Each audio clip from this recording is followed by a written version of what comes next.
আসসালামু আলাইকুম রহমতুল্লাহি ওয়া বারাকাতুহু। আলহামদুলিল্লাহি রাব্বিল আলামিন ওয়াল আকিবাতু লিল মুত্তাকিন ওয়া উসাল্লি ওয়া উসাল্লিম আলা সাইয়্যিদিল মুরসালিন নবিয়িনা মুহাম্মদ ইবনে আবদুল্লাহ ওয়া আলা আলিহি ওয়া সাহবিহি ওয়া সাল্লামা তাসলিমান কাসীরান কাসীরা। আম্মা বা'দ ফাআউযু বিল্লাহি মিনাশ শাইতানির রাজীম। কুনতুম খায়রা উম্মাতিন উখরিজাত লিন-নাস তা'মুরুনা বিল মা'রুফি ওয়া তানহাউনা 'আনিল মুনকার। ওয়া ক্বালা তাআলা ওয়া আহসিনু ইন্নাল্লাহা ইউহিব্বুল মুহসিনিন। ওয়া ক্বালা তাআলা আইদান ওয়াল্লাহু ফাদ্দালা বা'দাকুম 'আলা বা'দিন ফির রিজক فما الذين فضلوا براد رزقهم على ما ملكت أيمانهم فهم فيه سواء أفبنعمة الله يجحدون. وعن أبي هريرة رضي الله تعالى عنه عن النبي صلى الله عليه وسلم قال الساعي على الأرملة والمسكين কাল মুজাহিদি ফি সাবিলিল্লাহ ওয়া আহসিবুহু ক্বাল কাল কাইমিল্লাযী লা ইফতুর ওয়া কাস-সাইমিল্লাযী লা ইফতির। মুত্তাফাকুন আলাইহি। ওয়া ক্বালা রাসূলুল্লাহ সাল্লাল্লাহু আলাইহি ওয়াসাল্লাম আইদান লা আন আসআ ফি হাজাতি আখি আহাব্বু ইলাইয়া মিন আন আ'তাকিফা ফি মাসজিদি শাহরান। وعن عبد الله بن عمر رضي الله تعالى عنهما أن رجلا جاء إلى النبي صلى الله عليه وسلم فقال أي الناس أحب إلى الله وأي الأعمال أحب إلى الله فقال رسول الله صلى الله عليه وسلم أحب الناس إلى الله أنفعهم للناس وأحب الأعمال إلى الله تعالى سرور تدخله على مسلم أو تكشف عنه كربا أو تقضي عنه دينا أو تطرد عنه جوعا إلى آخر الحديث. الحمد لله সবাই বলে আলহামদুলিল্লাহ। সম্মানিত উপস্থিতি, সম্মানিত ভাই বোনেরা, ইমাম বুখারী ট্রাস্টের অধীনে পরিচালিত কুল্লিয়াতুল কোরআনের উদ্যোগে আয়োজিত অধ্যকার এই আলোচনা সভা, সেমিনার, হালাকা, দর্স যাই বলি না কেন, আজকের এই আলোচনায় উপস্থিত ওই সকল ভাইয়েরা যারা কষ্ট করে এই বিরূপ ওয়েদারকে উপেক্ষা করে শেখা ওয়েদারের মধ্যে দূর দূরান্ত থেকে যারা সরাসরি আমাদের আলোচনা শোনার জন্য সরাসরি উপস্থিত হয়েছেন, তাদেরকে সাধুবাদ ধন্যবাদ জানাচ্ছি। আরও ধন্যবাদ জানাচ্ছি যারা কোনো কারণে আসতে পারেননি কিন্তু আমাদের সাথে যুক্ত রয়েছেন অনলাইনের মাধ্যমে, ওই সকল ভাই ও বোনেরা। আল্লাহ শুকরিয়া আদায় করছি যিনি আমাদেরকে, মানুষ যখন দুনিয়ার স্বার্থ নিয়ে, দুনিয়া নিয়ে জুলুম, নির্যাতন, অন্যায়, অপরাধ, সীমালঙ্ঘন, বাড়াবাড়ি, পাপাচার ইত্যাদি নিয়ে মানুষ যখন ব্যস্ত, ওই মুহূর্তে তিনি আমাদের অল্প কিছু মানুষকে হলেও আখিরাতমুখী হওয়ার, আল্লাহর সন্তুষ্টির লক্ষ্যেই দিন জানার, বোঝার, নিজের লাইফস্টাইলকে নতুন করে, নতুন প্রত্যয়ে আবার সাজিয়ে গঠন করার, দ্বীনি মানসিকতা নিয়ে বাকি জীবন অতিক্রম করার লক্ষ্যে আমাদের আজকের হালাকায়, আজকের এই অনুষ্ঠানে আসার তৌফিক দিয়েছেন। সবাই বলে আলহামদুলিল্লাহ। বিষয়টি আপনারা ইতিপূর্বে জেনেছেন ভূমিকা ছাড়া, যেহেতু হাতে আমাদের খুব বেশি সময় না, আমরা ঠিক 6টা পর্যন্ত আলোচনা করব, সেই হিসাবে আমাদের হাতে 1 ঘন্টা 2 মিনিট সময় আছে। আত্মমানবতার সেবায় ইসলামের দিক নির্দেশনা, এটি হলো আমাদের বিষয়। বিষয়টি অনেক গুরুত্বপূর্ণ, বিষয়টি অনেক জরুরি, is so important and significant for the reality of our country particularly. আমাদের সমসাময়িক প্রেক্ষাপট, আমাদের দেশের বর্তমান অবস্থা, আমাদের দেশের পারিপার্শ্বিকতা, আমাদের দেশের অর্থনৈতিক অবস্থা, আমাদের দেশের বর্তমান বন্যার সিচুয়েশন, আমাদের দেশের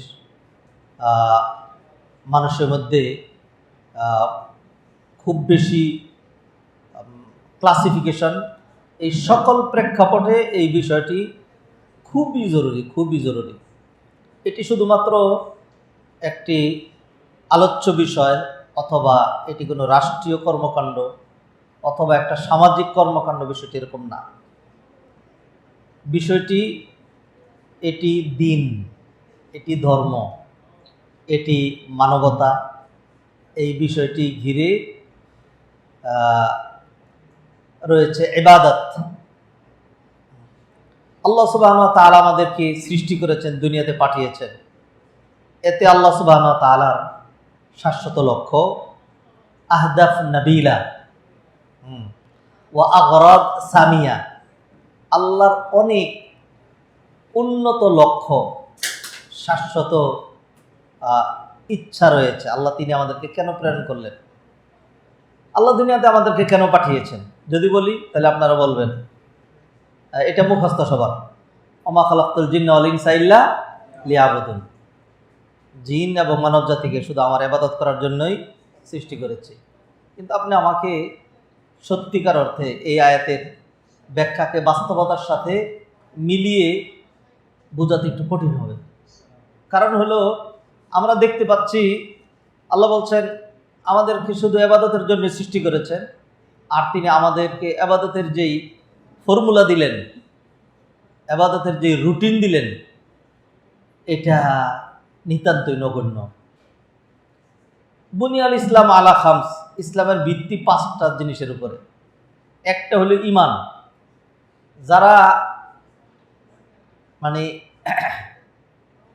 যারা কি দুনিয়ার প্রতিটা মানুষ ঈমানের উপরে জন্মগ্রহণ করে, ফিতরাতাল্লাহিল্লাতী ফাতারান নাসা আলাইহা।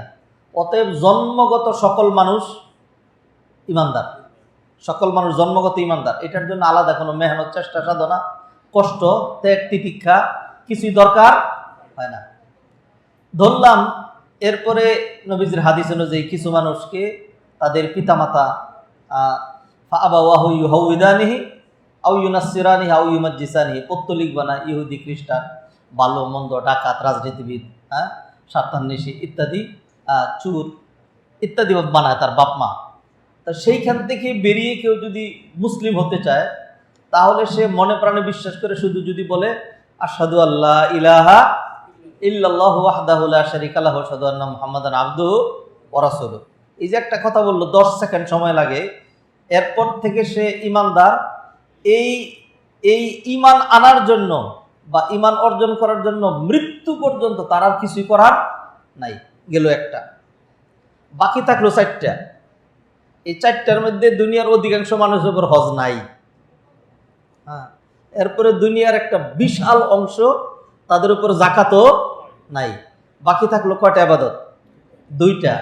2টা ইবাদতের মধ্যে সিয়াম, বছরে 1 মাস ফরজ, বছরে 1 মাস গেল এটা। হজ যাদের উপরে ফরজ, তাদের উপরে জীবনে কতবার ফরজ? 1বার ফরজ। যাদের উপরে যাকাত ফরজ, সেটা বছরে 1বার ফরজ। 1 সেকেন্ডে যাকাত দিয়ে দিতে পারে সে। থাকলো সিয়াম আর সালাত, ওয়ালাইকুম আসসালাম, থাকলো সিয়াম আর সালাত। সিয়াম বছরে 1 মাস, আর সালাত এইটা দৈনন্দিন। সালাত ঈদের দিন, যে মারা গেল সেই দিন, বৃষ্টির দিন, রৌদ্রের দিন, যেদিন সরকারের পতন হয়েছে সেই দিন, যেদিন নতুন সরকার গঠন হয়েছে সেই দিন, প্রতিদিন কি করা লাগে? সালাত পড়া লাগে। প্রত্যহ আমাদের যে ইবাদত সেটা হলো সালাত। সেই সালাতটা কতক্ষণ লাগে এটা বিশ্লেষণ করতে চাচ্ছি। সেই সালাতটা, ফজরের সালাত পড়তে, আমি ফজরের সালাত পড়ে দেখছি, কোনোদিন যদি জামাত মিস হয় আর দেখি যে সূর্য উঠে যাচ্ছে, যদি দেরি হয়, তাহলে ফজরের 4 রাকাত নামাজ পড়তে 5 মিনিট সময় লাগে। কয় মিনিট? 5 মিনিটে 5 মিনিট সুন্দর করে সব পরে এটা পারা যায়। আরও 5 মিনিট বাড়াইলাম, 10 মিনিট। মসজিদে গিয়ে যদি পড়েন তাহলে 10 মিনিট বেশি লাগে না, 15 মিনিট ধরলাম।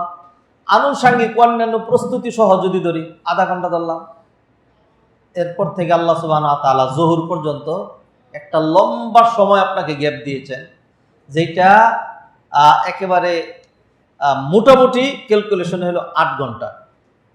মোটামুটি কয় ঘন্টা? 8 ঘন্টা। এরপর থেকে আবার 3 ঘন্টা 3.5 ঘন্টা গ্যাপ, এরপরে আবার 2 ঘন্টা 2.5 ঘন্টা 1.5 ঘন্টা, বিভিন্ন মাযহাব ইত্যাদি মিলিয়ে একটা গ্যাপ। তারপরে মাগরিবের পরে এশা পর্যন্ত আবার 1.5 ঘন্টা 2 ঘন্টা, এশার পর থেকে আবার ফজর পর্যন্ত মোটামুটি 8 ঘন্টা। মোটামুটি 8 ঘন্টা।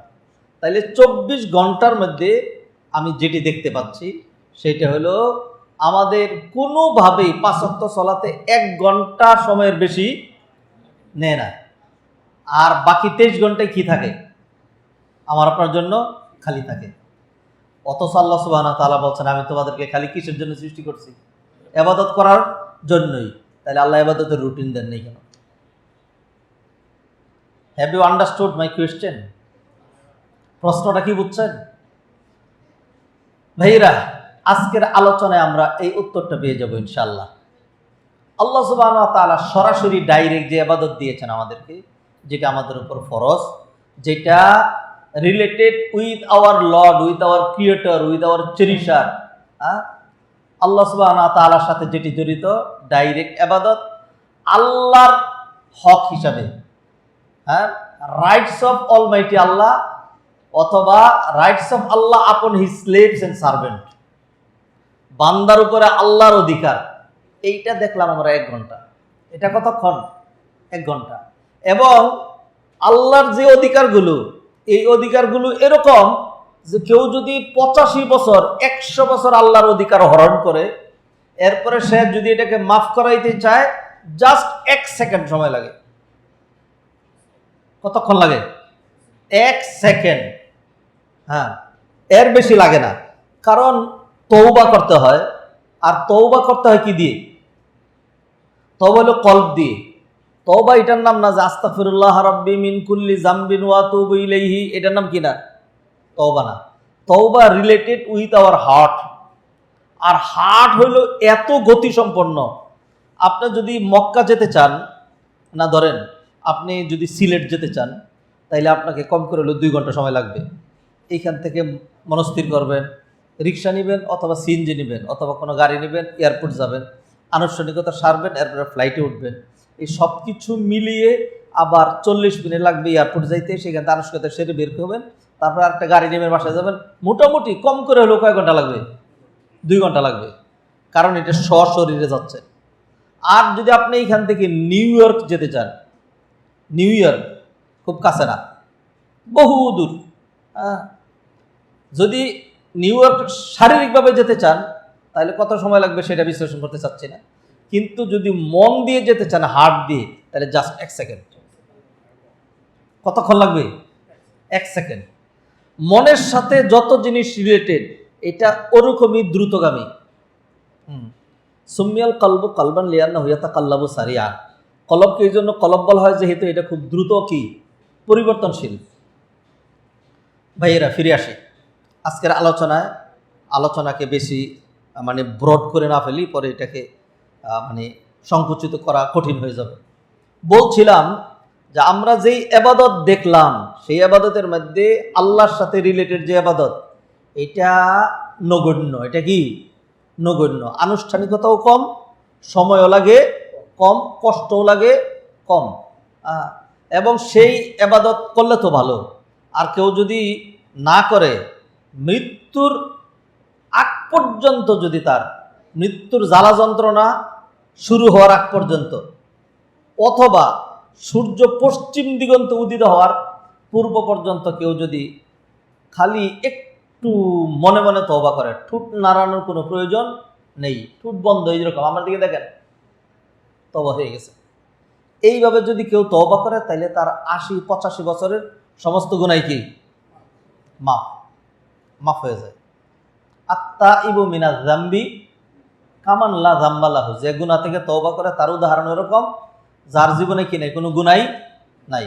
নবীজি তার চাচা আবু তালেব 85 বছর বয়স, মারা যাচ্ছে, গিয়ে বললেন, চাচা কিচ্ছু লাগবে না, খালি একটা কথা বললেই পিছনে সব মাফ।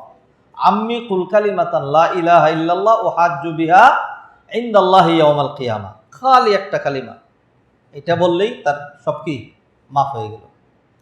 তাহলে আমরা দেখলাম আল্লাহর সাথে রিলেটেড যে ইবাদত সময়ও লাগে কম, আর এই ইবাদত যদি দীর্ঘকাল নষ্ট হয়, যেই অধিকার ক্ষুণ্ণ হলে খুব সহজেই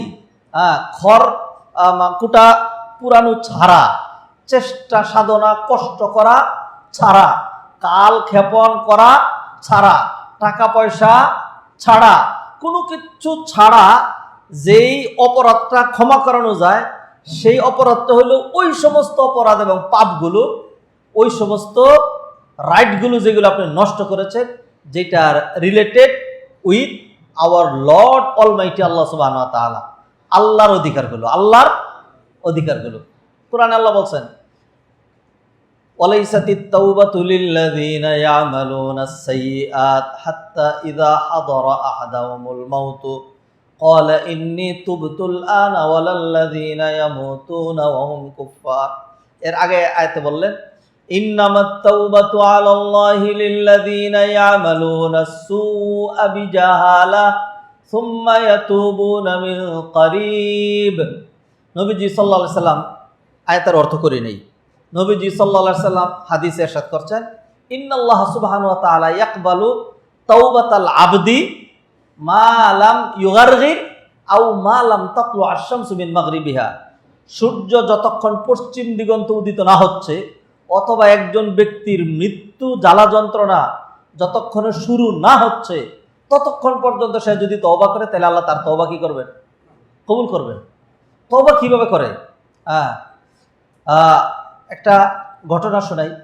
মুসা আলাইহিস সালামের জমানায়, এটা হাদিসে রয়েছে, বুখারীর হাদিসের মধ্যে, সংক্ষিপ্ত করে অর্থটা বলছি শুধুমাত্র। মুসা আলাইহিস সালামের জমানায় আল্লাহ সুবহানাহু ওয়া তাআলা একবার দুর্ভিক্ষ দিলেন, বৃষ্টি দিচ্ছেন না, অনাবৃষ্টি দিলেন। মুসা আলাইহিস সালাম সবাইকে নিয়ে ময়দানে গিয়ে কান্নাকাটি করে আল্লাহর কাছে বৃষ্টি চাইলেন, আল্লাহর কাছে দোয়া করলেন। আল্লাহ সুবহানাহু ওয়া তাআলা বললেন, তোমার এই মজলিসের মধ্যে এমন এক ব্যক্তি আছে যে 40টা বছর ধরে এই পাপটার মধ্যে সে লিপ্ত, ওর কারণে আমি রাগ করে বৃষ্টি বন্ধ করে দিয়েছি, তার এইখান থেকে চলে যেতে বলো, তাইলে আমি কি দেব? বৃষ্টি দেব। মুসা আলাইহিস সালাম ঘোষণা করলেন, কি আছে এরকম, তোমার কারণে সবাই কষ্ট পাচ্ছি আমরা, তুমি এখান থেকে চলে যাও, তাহলে আল্লাহ কি দিবেন? বৃষ্টি দিবেন। এরপরে ওই লোক তো বুঝছে যে আমি সেই লোক, এখন সে যদি এখান থেকে চলে যায়, তাইলে দুনিয়ার সকল মানুষের সামনে সে কি হয়? অপদস্থ হয়। তখন আর যদি সে বলে যে আল্লাহ আমি তো সেই অপরাধী, তুমি আমারে মাফ করে দাও, আর কোনো দিন এরকম করবো না, তওবা করতেছি, এরকম যদি সে মুখ দিয়ে বলে, তাহলে আশেপাশে যারা আছে তারা অন্তত জানবে যে এই লোকটাই সেটা। তখন সে কি করবে? মনে মনে একদম ইখলাসের সাথে, শুধু মনে মনে মুখের মধ্যে তালা দিয়া আল্লাহর কাছে একটু তওবা করছে, সাথে সাথে বৃষ্টি শুরু। মুসা আলাইহিস সালাম আল্লাহকে বললেন, আল্লাহ আপনি বললেন যে এইখানে এরকম লোক আছে, সে চলে গেলে বৃষ্টি দিবেন, কেউ তো যায় নাই। তার আল্লাহ সুবহানাহু ওয়া তাআলা বললেন, মুসা যার কারণে বৃষ্টি বন্ধ ছিল তার কারণেই তাড়াতাড়ি বৃষ্টি হয়েছে, সে তওবা করছে সেই জন্য। তো মুসা আলাইহিস সালাম বললেন যে আল্লাহ তাইলে তারে আমার একটু চিনাইয়া দেন, একটু চিনাইয়া দেন।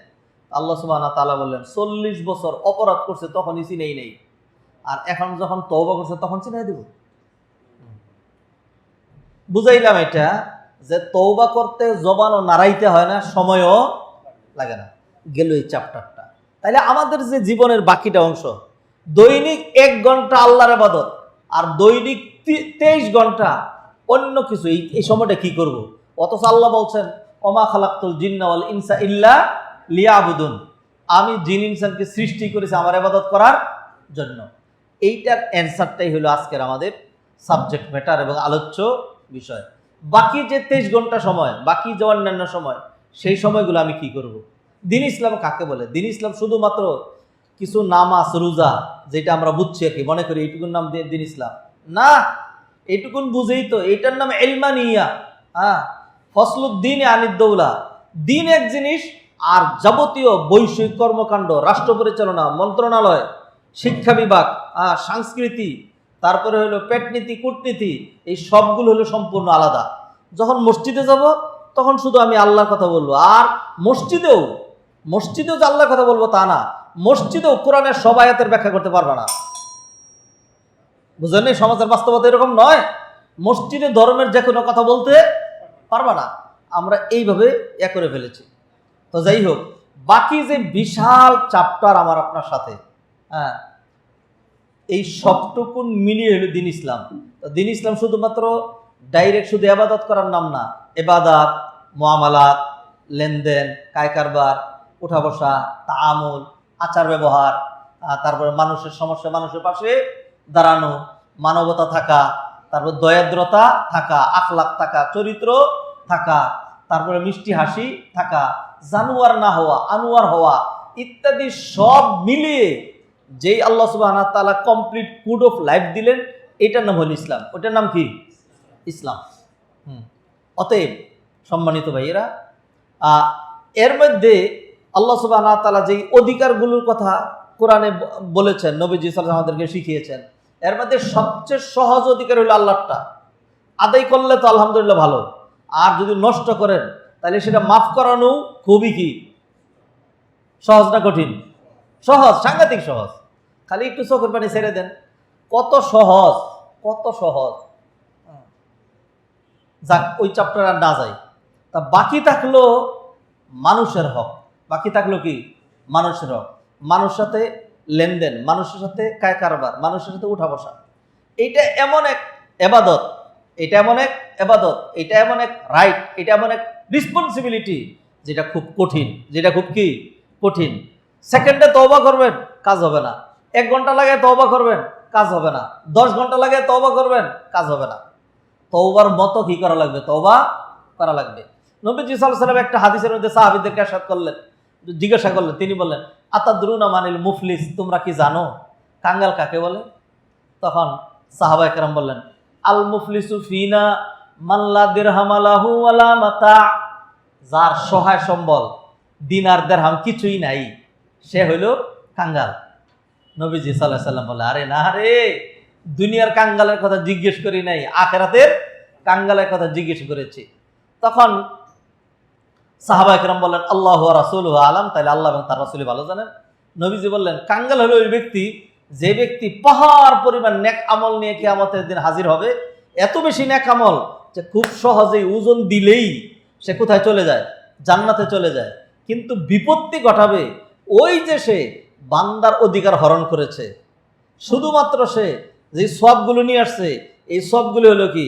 নামাজ, রোজা, কোরআন তেলাওয়াত, আল্লাহর অধিকার, এইগুলি সব ঠিকঠাক মতো করে নিয়ে আসছে। নষ্ট করছে কি? বান্দার অধিকার। ফলে যেটি ঘটবে সেটা হলো এই লোকের আর জান্নাতে যাওয়া হবে না। এক ব্যক্তি এসে বলবে, দরাবানি হাজা, এই লোক আমাকে প্রহার করেছিল। আরেকজন এসে বলবে, আকালা মালি হাজা, এই লোক আমার মাল সম্পদ হরণ করেছিল। আরেকজন এসে বলবে যে জলামা আলাইয়া হাজা, এই লোক আমার উপর জুলুম করেছিল। আরেকজন এসে বলবে কতালানি হাজা, সে আমাকে হত্যা করেছিল। আরেকজন এসে বলবে যে সে আমাকে এই করেছিল, সেই করেছিল, গুম করেছিল, মেরেছিল, আমার অধিকার হরণ করেছিল। এইভাবে বলতে থাকবে, আর আল্লাহর কাছে তো রেকর্ড আছেই। আর দিনটাই জুলুম নিষ্পত্তির দিন। আল-ইয়াউমা তুজজা কুল্লু নাফসিন বিমা কাসাবাত লা যুলমাল ইয়াউমা ইন্নাল্লাহা সারিউল হিসাব। আল্লাহ সুবহানাহু ওয়া তাআলা বলেন, আজকের দিন, এই দিনে সকল জুলুমের নিষ্পত্তি ঘটানো হবে। লা যুলমাল ইয়াউম, কোনো রকম জুলুম বাকি থাকবে না। আল্লাহ সুবহানাহু ওয়া তাআলা প্রত্যেকের পাওনা অনুযায়ী তার নেক আমল দিতে থাকবেন, কারণ ওই দিন তো আর কোনো কিছু নাই। ইন কানা লাহু মিনাল হাসানাত উখিযা মিনহা, যদি তার নেক আমল থাকে সেখান থেকে নেওয়া হবে, আর যদি নেক আমল না থাকে তাহলে অন্যের গুনাহ তার উপর চাপানো হবে। তো প্রত্যেকের পাওনা অনুযায়ী, লিস্ট অনুযায়ী নেক আমল দিয়ে দেওয়া হবে, খালি হয়ে যাবে। আরও পাওনাদাররা আসবে, তখন তাদের গুনাহ নেওয়া হবে। পরে দেখা যাবে যে আগে তার যেই পরিমাণ নেক আমলের পাহাড় ছিল, এখন ওই পরিমাণ নেক আমলের কি হয়েছে? ওই পরিমাণ গুনার পাহাড় হয়েছে। পরে এইটা তার ঘাড়ের উপরে চাপাইয়া তাকে জাহান্নামে নিক্ষেপ করা হবে। নবীজি বললেন, এই লোকটা হলো কাঙ্গাল, এই লোকটা হলো নিঃস্ব, যার উদাহরণ হলো হায়রে কপাল মন্দ, চোখ থাকতে অন্ধ। নেক আমল নিয়ে গেছিল, কিন্তু নেক আমল থাকার পরেও নেক আমল নিঃশেষ হয়ে গুনাহ নিয়ে তারপর তার কোথায় যেতে হলো? জাহান্নামে যেতে হলো। কিসের কারণে? কারণ সে আল্লাহর হককে খুব গুরুত্ব দিয়েছে, বান্দার হককে কি করে নাই? গুরুত্ব দেয় নাই। কোরআনে কারীম আল্লাহ সুবহানাহু ওয়া তাআলা একই আয়াতের মধ্যে বহু জায়গায় আল্লাহর হক, বান্দার হক, সৃষ্টির হক, পিতামাতার হক, স্বামী স্ত্রীর হক, গরিবের হক, অভাবীর হক, সবার হকের কথা তুলে ধরেছেন। আল্লাহ বলছেন, ওয়াবুদুল্লাহা ওয়ালা তুশরিকু বিহি শাইআ ওয়া বিল ওয়ালিদাইনি ইহসানা ওয়া বিযিল কুরবা ওয়াল ইয়াতামা ওয়াল মাসাকিনি ওয়াল জারি যিল কুরবা ওয়াল জারিল জুনুবি ওয়াস সাহিবি বিল জামবি ওয়া ইবনিস সাবিলি ওয়া মা মালাকাত আইমানুকুম ইন্নাল্লাহা লা ইউহিব্বু মান কানা মুখতালান ফখুরা। এই আয়াতের মধ্যে আল্লাহ সুবহানাহু ওয়া তাআলা ইয়েতিম, মিসকিন, পথিক, পিতামাতা, তারপরে হলো প্রতিবেশী, আত্মীয়, অনাত্মীয় সবার অধিকারের কথা প্রথমে বললেন, আল্লাহর কথা, এরপর ডিটেলস করলেন কত মানুষের কত রকম অধিকারের কথা। এইটার নাম দিন ইসলাম। এটার নাম কি? দিন ইসলাম। দিন ইসলাম কাকে বলে? It's wide and broad. আপনি কিভাবে হাঁটবেন এটার নাম দিন। এটার নাম কি? লা তামশি ফিল আরদি মারাহা, লা তামশি ফিল আরদি মারাহা। আপনি কিভাবে কথা বলবেন, কিভাবে আচার আচরণ করবেন? নবীজি হাদিসে বললেন, তাবাসসুমুকা আলা ওয়াজহি আখিকা লাকা সাদাকা। একজন মানুষের সাথে মিষ্টি হাসি দিয়ে যে কথা বললা, এটা এমনি একটা হাসি না, এটা আল্লাহর রাস্তায় একটা সাদাকা করার নাম। আল্লাহর রাস্তায় একটা সাদাকা করার নাম। আজকের দিনে আমরা বিশেষ করে যত বেশি দিনদার হয় তত বেশি সে দিনটাকে সংকীর্ণ গণ্ডির মধ্যে সীমাবদ্ধ করে। আমাদের বিশেষ করে আমাদের দেশের প্রেক্ষাপটে আমরা যারা দিন মেনটেন করে চলি, আলেম ওলামা, তারপরে হলো হাজি গাজী দরবেশ, এরা ডাইনেও তাকায় না, বামেও তাকায় না, উপরেও তাকায় না, পিছনেও তাকায় না। আর কিছু জ্ঞানপাপী কালপ্রিট শায়েখ আছে যারা কোনো কিচ্ছু খেয়াল করে না, জানে শুধু নিজের স্বার্থ ঠিক রাখার জন্য জুলুম, অন্যায়, অপরাধ, খুন, খারাপি, লুণ্ঠন, লুটতরাজ, চুরি, ডাকাতি, হানাহানি কিচ্ছুর বিরুদ্ধে তারা বলে না। তারা শুধু কাকের মতো চোখ বন্ধ করে নিচের দিকে তাকায় থাকে আর মনে করে এটার নাম ধর্ম। এটার নাম ধর্ম না, এটার নাম হীন ধর্ম। Deen is so wide and broad. আপনার পুরা জাতি নিয়ে ভাবার নাম দিন, আপনার সোসাইটি নিয়ে ভাবার নাম দিন। আজকে যারা বন্যার্ত তাদেরকে নিয়ে ভাবার নাম দিন। আজকে যারা খেতে পাচ্ছে না তাদের নিয়ে ভাবার নাম কি? দিন। আমি তো একটা আমার পক্ষ থেকে বলবো, নবীজির দলিল দিয়ে বলছি, আপনি এক পেশে কয়েকটা হাদিস নিয়ে আসবেন আর এর উল্টা যে শত হাদিস আছে সেটা আপনি করবেন না। মনে রাখবেন, এক হাদিসের নাম ধর্ম না, এক আয়াতের নাম কোরআন না। এটাকে সামগ্রিকভাবে বুঝতে হবে। কি করতে হবে? সামগ্রিকভাবে বুঝতে হবে। নবীজির হাদিস শুনেন, নবীজি বললেন, লাইসাল মুমিনু বিল্লাযী ইয়াশবা ওয়া জারুহু জা'i। ওই লোকের ঈমানই নাই, ওই লোকের ঈমানই নাই যে খুব ভালো ভালো বড় বড় চিংড়ি করকর করে খাইছে। যেমন পিসাবরা কোথাও গেলে কি খায়, আমরা শায়েখরা যারা, আমিও তাদের মধ্যে একজন, আল্লাহ মাফ করুক, খুব ভালো ভালো খাওয়ার মধ্যে বিশ্বাস করেন সত্যি আমি আমার কথা বলি, ভালো ভালো খাইতে আমার এতই মজা লাগে। কথা বুঝেন নাই? হ্যাঁ, ভালো ভালো খাইতে এতই মজা লাগে। যারা খুব এরকম ভালো ভালো খায়, অথচ সমাজের লোকগুলো কতটা কষ্টের মধ্যে আছে, বিপদগ্রস্ত লোকগুলো। আজকে সাধারণ লোকেরা, অন্যান্যরা, ছাত্ররা যারা হসপিটালে কাতরাচ্ছে, যারা বন্দুকের গুলি যাদের শরীরের ভিতরে ঢুকে আছে, হসপিটালে যা প্রতিদিন লোক মারা যাচ্ছে, কষ্টে যারা আছে, এদের পাশে গিয়ে দাঁড়াচ্ছে, তাদেরকে সেবা দিচ্ছে, তাদের হাতে ধরছে। এবং যে সকল মানুষগুলো শিক্ষা দীক্ষা, তারপরে পুষ্টিকর খাদ্য এগুলি থেকে বহু দূরে, তাদের পাশে সেই 7 সমুদ্র 13 নদীর ওই পার থেকে খ্রিস্টানরা এসে তাদের মিশনারি তৈরি করে, তাদেরকে ধরে ধরে তাদের ঘর করে দিয়ে, তাদেরকে গরু কিনে দিয়ে, তাদের ছেলে মেয়েদেরকে পড়াশোনা করে, তাদেরকে 1 খণ্ড ভূমি কিনে দিয়ে তারপরে তাদেরকে খ্রিস্টান বানিয়ে ফেলতেছে। তাদের পাশে তারা দাঁড়াইছে। আর আমরা আছি ফতুয়া নিয়া, আমরা আছি দিন ধর্ম নিয়া, খালি আমরা কি বলি যে তৌহিদ তৌহিদ তৌহিদ। আমার ভাইয়েরা আমাকে বিষয় দিয়েছেন আত্মমানবতার সেবায় ইসলামের দিক নির্দেশনা। আমার তো তাওহীদ দেন নাই, আমার তো সলাৎ বিষয় দেন নাই। তা আত্মমানবতার সেবায় এইটাই তো আমার আজকে আলোচনা করা লাগবে নাকি? হ্যাঁ, সেই জন্য বলছিলাম যে আত্মমানবতার সেবা এইটা অন্তত শায়েকরা করে না, এটা অন্তত দিনদাররা হুজুররা এটার পাশে যায় না। আত্মমানবতার সেবা করে খ্রিস্টানরা, আত্মমানবতার সেবা করে হিন্দুরা, আত্মমানবতার সেবা করে জেনারেল শিক্ষিতরা, আত্মমানবতার সেবা করে যারা রাষ্ট্র পরিচালনা করে, যারা যারা নেতা খেতা, এই ধরনের লোকগুলি করে। আমরা দিনদাররা এখান থেকে খুব দূরে। আলহামদুলিল্লাহ, এরই মধ্যে যে কোনো কথাই তার 100% প্রযোজ্য না। এরই মধ্যে আপনারা দেখবেন আলহামদুলিল্লাহ অনেক শেখ, তারপরে অনেক আলেম ওলামা, অনেক দিনদার, তারা কিন্তু মানুষের ডোর টু ডোর মানুষের কাছে যাচ্ছেন। মানুষ আপনাকে কি দিয়ে মূল্যায়ন করবে? আপনি মারা যাওয়ার পরে মানুষ এটা বলবে না যে আহারে লোকের দাড়িগুলি অনেক লম্বা ছিল গো, এটা মানুষ বলবে না। মানুষ এটা বলবে না যে আহারে শায়েক অনেক ভালো মানুষ ছিলেন। হ্যাঁ, কিসের জন্য? যে খুব মসজিদের ভিতর 5 ওয়াক্ত নামাজে করে প্রথম কাতারে পড়তেন, এটাতে আপনার প্রশংসা পাবেন না, এটা আপনার ব্যক্তিগত বিষয়। কিন্তু মানুষ মারা গেলে মানুষ বলবে আহারে লোকটা এমন ভালো ছিল, আমরা গরিব মানুষ দেখলে আমাদেরকে জড়ায় ধরতো, আহারে আমার ঘরে খাবার ছিল না, শায়েক তার ঘর থেকে খাবার এনে দিয়েছিল। এইভাবে মানুষ আপনাকে মূল্যায়ন করবে, আর এই মূল্যায়নে তো আপনি সহজে জান্নাতে চলে যাবেন।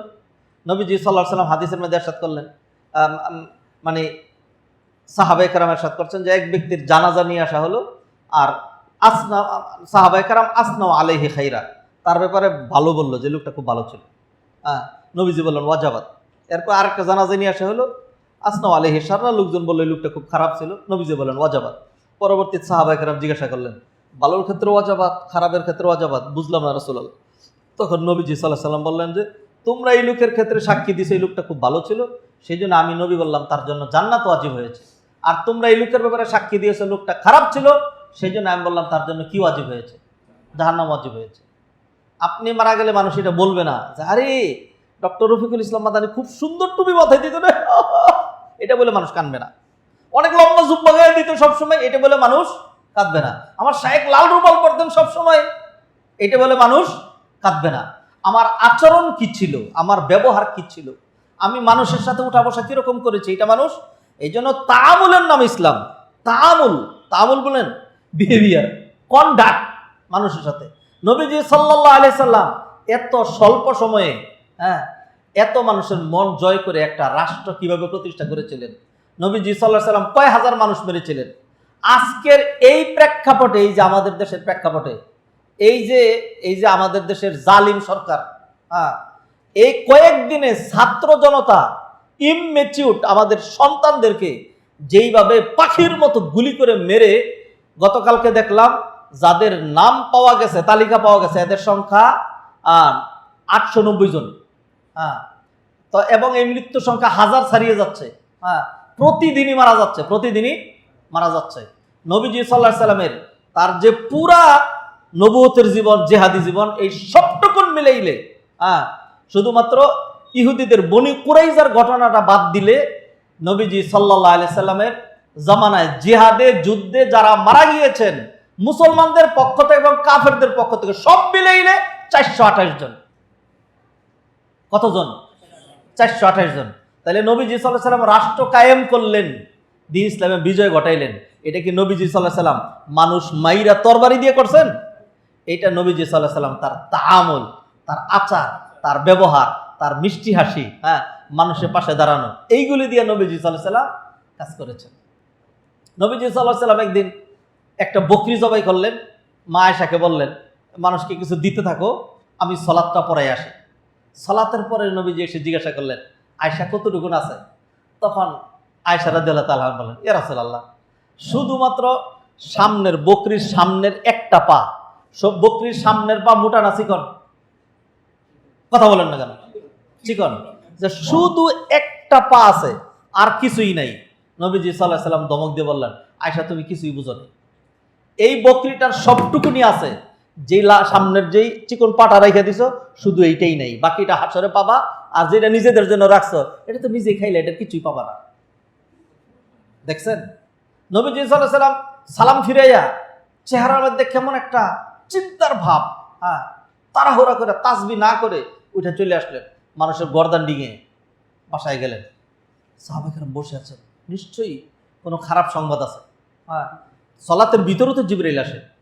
বাসায় গিয়ে ওই অল্প একটু সাদাকা বাকি ছিল, যেটা বিতরণ করা হয় নাই, ওইটা বিতরণ করে তারপর সাহাবাদেরকে এসে বললেন যে একটু সোনা দানা আমার ঘরে রয়ে গেছিল, যেটা দেওয়া বিতরণ করা হয় নাই। তো সেইটাই যে এখন বিতরণ করে তারপরে আসলাম। খেয়াল করছেন তো? নাকি খালি নামাজের গুরুত্ব দিয়েছিলেন? না। নবীজি সাল্লাল্লাহু আলাইহি সাল্লাম বলছেন, আল্লাহ সুবহানাহু ওয়া তাআলা যদি আমাকে পুরো উহুদ পাহাড়টা সোনা দিয়া বাদাইয়া দেন, উহুদ পাহাড় পরিমাণ স্বর্ণ যদি আমাকে দিয়ে দেন, তাইলে আমি এটা এমনভাবে জমা করে রাখবো, এমনভাবে খাবো, কাউরে কিছুই দিব না। কি বলেন? বলছেন না নবীজি? এটা নবীজি সাল্লাল্লাহু আলাইহি ওয়াসাল্লাম বলছেন, পুরো উহুদ পাহাড়টাকে যদি স্বর্ণ বানিয়ে দেওয়া হয়, আমি নবীর এটা মানে সমস্যাগ্রস্ত অথবা যাদের চাহিদা রয়েছে, গরিব দুস্থ, আত্মমানবতার সেবায় এই উহুদ পাহাড় পরিমাণ স্বর্ণ বিলিয়ে দিতে আমি মুহাম্মদ সাল্লাল্লাহু আলাইহি সাল্লামের 3 দিনের বেশি লাগবে না, এটা বিদায় দিয়ে দিব। সুবহানাল্লাহ। দর্শক শ্রোতা ভাই ও বোনেরা, আমরা আলোচনা করছি আত্মমানবতার সেবা ইসলামের দিক নির্দেশনা, ইসলামের দিক নির্দেশনা। অতএব আমরা দেখলাম প্রথমেই যেই জিনিসটা আমরা বুঝবো, আত্মমানবতার সেবা, আত্মমানবতার সেবা মানুষের পাশে দাঁড়ানো, মানুষের প্রয়োজন মেটানো, সমস্যাগ্রস্ত রুগ্ন ব্যক্তি অথবা এতিম মিসকিন অথবা বিধবা, তাদের পাশে দাঁড়ানো, তাদের হাতে ধরা, তাদের সমস্যা মেটানো, এইটা শুধুমাত্র একটা মানবীয় গুণাগুণ অথবা শুধুমাত্র একটা রাষ্ট্রীয় কাজকর্ম অথবা একটা এক ধরনের সোশ্যাল ওয়ার্ক, সামাজিকতা, এরকম না। এইটাই ইসলাম। এইটাই কি ইসলাম? ইসলামের বাকি যেই দিকটা দেখতেছেন সেইগুলি হলো নিতান্তই স্বল্প সময়ের। দেখাইছি আপনাদেরকে, ঈমান, আমরা যারা জন্মগত মুসলমান, আমাদের তো নতুন করে ইসলাম গ্রহণ না করলেও চলে। অমুসলিম থেকে কেউ মুসলমান হলে তার মুসলমান হইতে সময় লাগে আধা মিনিট, কতক্ষণ? এরপর ইসলাম গ্রহণ করার দরকার নাই। অধিকাংশ মানুষের হজ নাই, থাকলে একবার। অধিকাংশ মানুষের জাকাত নাই, জাকাত দিলে বছরে একবার 1-2 মিনিটে জাকাত দিয়ে দেওয়া যায়। এরপরে থাকলে হলো রোজা, বছরে 1 মাস, বছরে 1 মাস।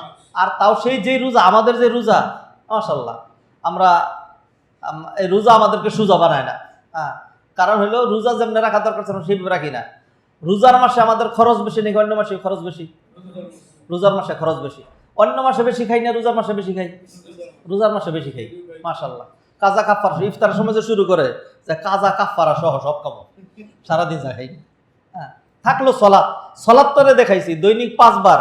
এই 5 বার সলাৎ সবচেয়ে বেশি সময় দিয়ে যদি করি, তাহলে এই 5 ওয়াক্ত সলাৎ আদায় করতে কতক্ষণ সময় লাগে? 1 ঘন্টা। তাইলে বাকি যে টাইমটুকুন, এই টাইমটুকুন কি আমাকে এমনি দিয়ে দেওয়া হয়েছে? না। এইটা কিসের জন্য? এইটা for my belly, for my pet, for my pit, for my family, for my neighbour, for my parents, for my children, for my society, for my people, for my country, for my আমার related যা আছে everything, সেইগুলোর জন্য বাকি 23 ঘন্টা আমার কি করতে হবে? কাজ করতে হবে।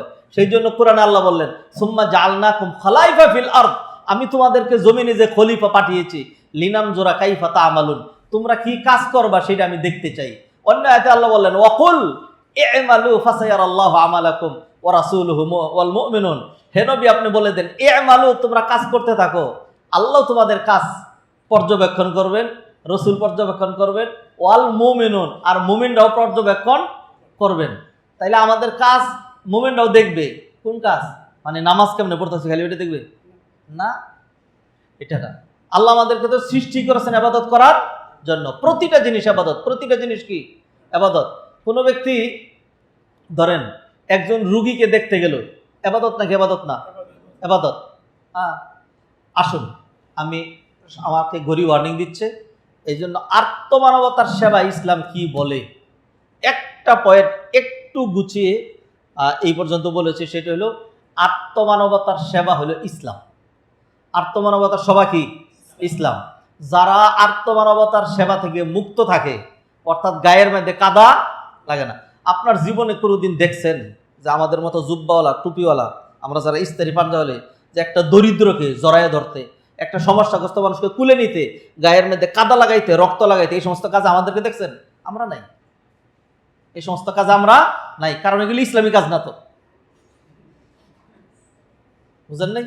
হ্যাঁ, তাহলে বুঝতে হবে যে নাম্বার ওয়ান পয়েন্ট যেটা, সেটা হলো আত্মমানবতার সেবার নামই কি? ইসলাম। কারণ ইসলামটা আপনি যদি বলেন বুনিয়াল ইসলাম আলা খামস, ইসলামের ভিত্তি 5টা দিনের উপরে, তাহলে আমরা যে বিল্ডিংটাতে বসছি, দেয়াল আছে নাকি নাই? ছাদ আছে নাকি নাই? লাইটিং আছে নাকি নাই?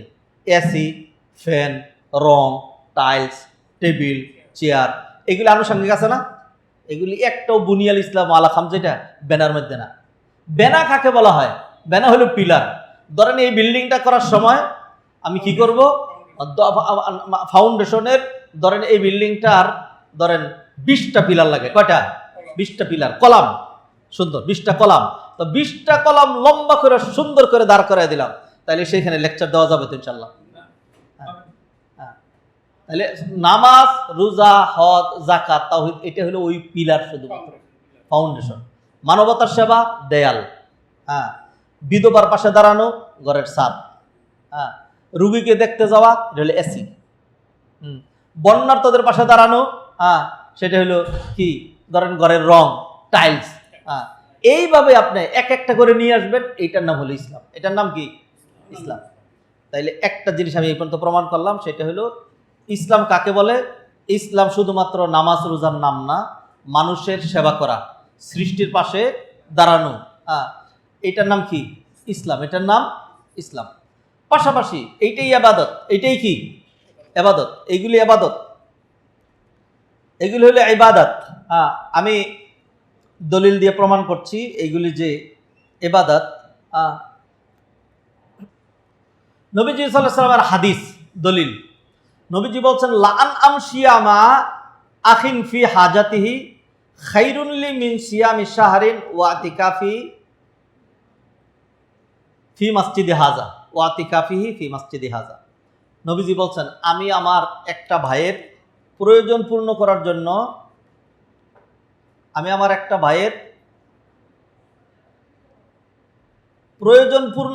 জন্য, যদি আমি যাই, কোনো একটা মানুষের সমস্যা দূর করার জন্য যদি যাই, তাইলে সেটা আমার জন্য কিসের থেকে বেশি উত্তম? খাইরুনলি, আমার জন্য উত্তম, মিন সিয়ামি শাহরিন, মিন সিয়ামি, সিয়াম অর্থ কি? রোজা। রোজা কি ইবাদত না? কি ইবাদত না? শাহরুন মানে কি? মাস। মিন সিয়ামি শাহরিন, শাহরু রমাদান। নবীজির হাদিস যে 1 মাস রোজা রাখার চেয়ে ওয়াতিকাফুহু ফি মসজিদি হাজা, আর আমার যে মসজিদ, মসজিদে নববী, এই মসজিদে 1 মাস ইতিকাফ করলে যত সওয়াব, আর 1 মাস একাধারে রোজা রাখলে যেই সওয়াব, এর চেয়ে বেশি উত্তম আমি যদি আমার একটা ভাইয়ের প্রয়োজন মিটানোর জন্য একটু যদি মনোনিবেশ করতে পারি। সুবহানাল্লাহ। তাইলে যদি ইতিকাফ করা, আপনি বলেন ইতিকাফ ইবাদত না? ইবাদত না? 1 মাস রোজা রাখা ইবাদত না? ইবাদত না? তাহলে নবীজি সাল্লাল্লাহু আলাইহি ওয়াসাল্লাম দেখাইলেন একটা মানুষের প্রয়োজন মিটিয়ে দেওয়া তার চাইতেও কি উত্তম, তার চাইতেও উত্তম। এবার আমার আরেকটা বলেন, হজ কি ইবাদত? উমরা কি ইবাদত? আসেন একটা ঘটনা নিয়ে আসি। আমি এই যে আমার সামনে আছে, রওয়াল ইমামুল বাইহাকি বিসানাদিহি আন আলী ইবনে হুসাইন, আলী রাদিয়াল্লাহু তাআলা আনহুর নাতি আলী, আলীর নাতি আলী, হুসাইনের ছেলের নামও কি ছিল? আলী। তার থেকে বর্ণিত, খারাজাল হাসান ইয়াতুফু বিল কাবা, হাসান রাদিয়াল্লাহু তাআলা আনহু তিনি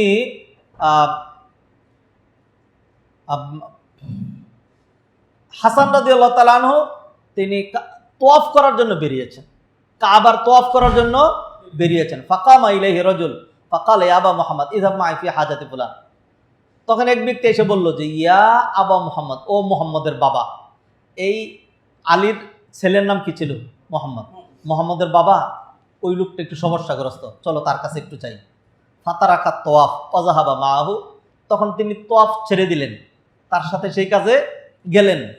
ফালাম্মা যাহাবা কামা ইলাইহি রাজুলুন হাসিদুন লিরাজুলিল্লাযী যাহাবা মাআহু, যখন ফিরে আসলেন তখন আরেক লোক তাকে বলতেছে কয় আবু মোহাম্মদ আপনি এটা একটা কাজ করলেন, তোয়াফ করবেন, তোয়াফ বাদ দিয়ে ওইখানে আরেকখানে বাইরে এখানে চলে গেলেন।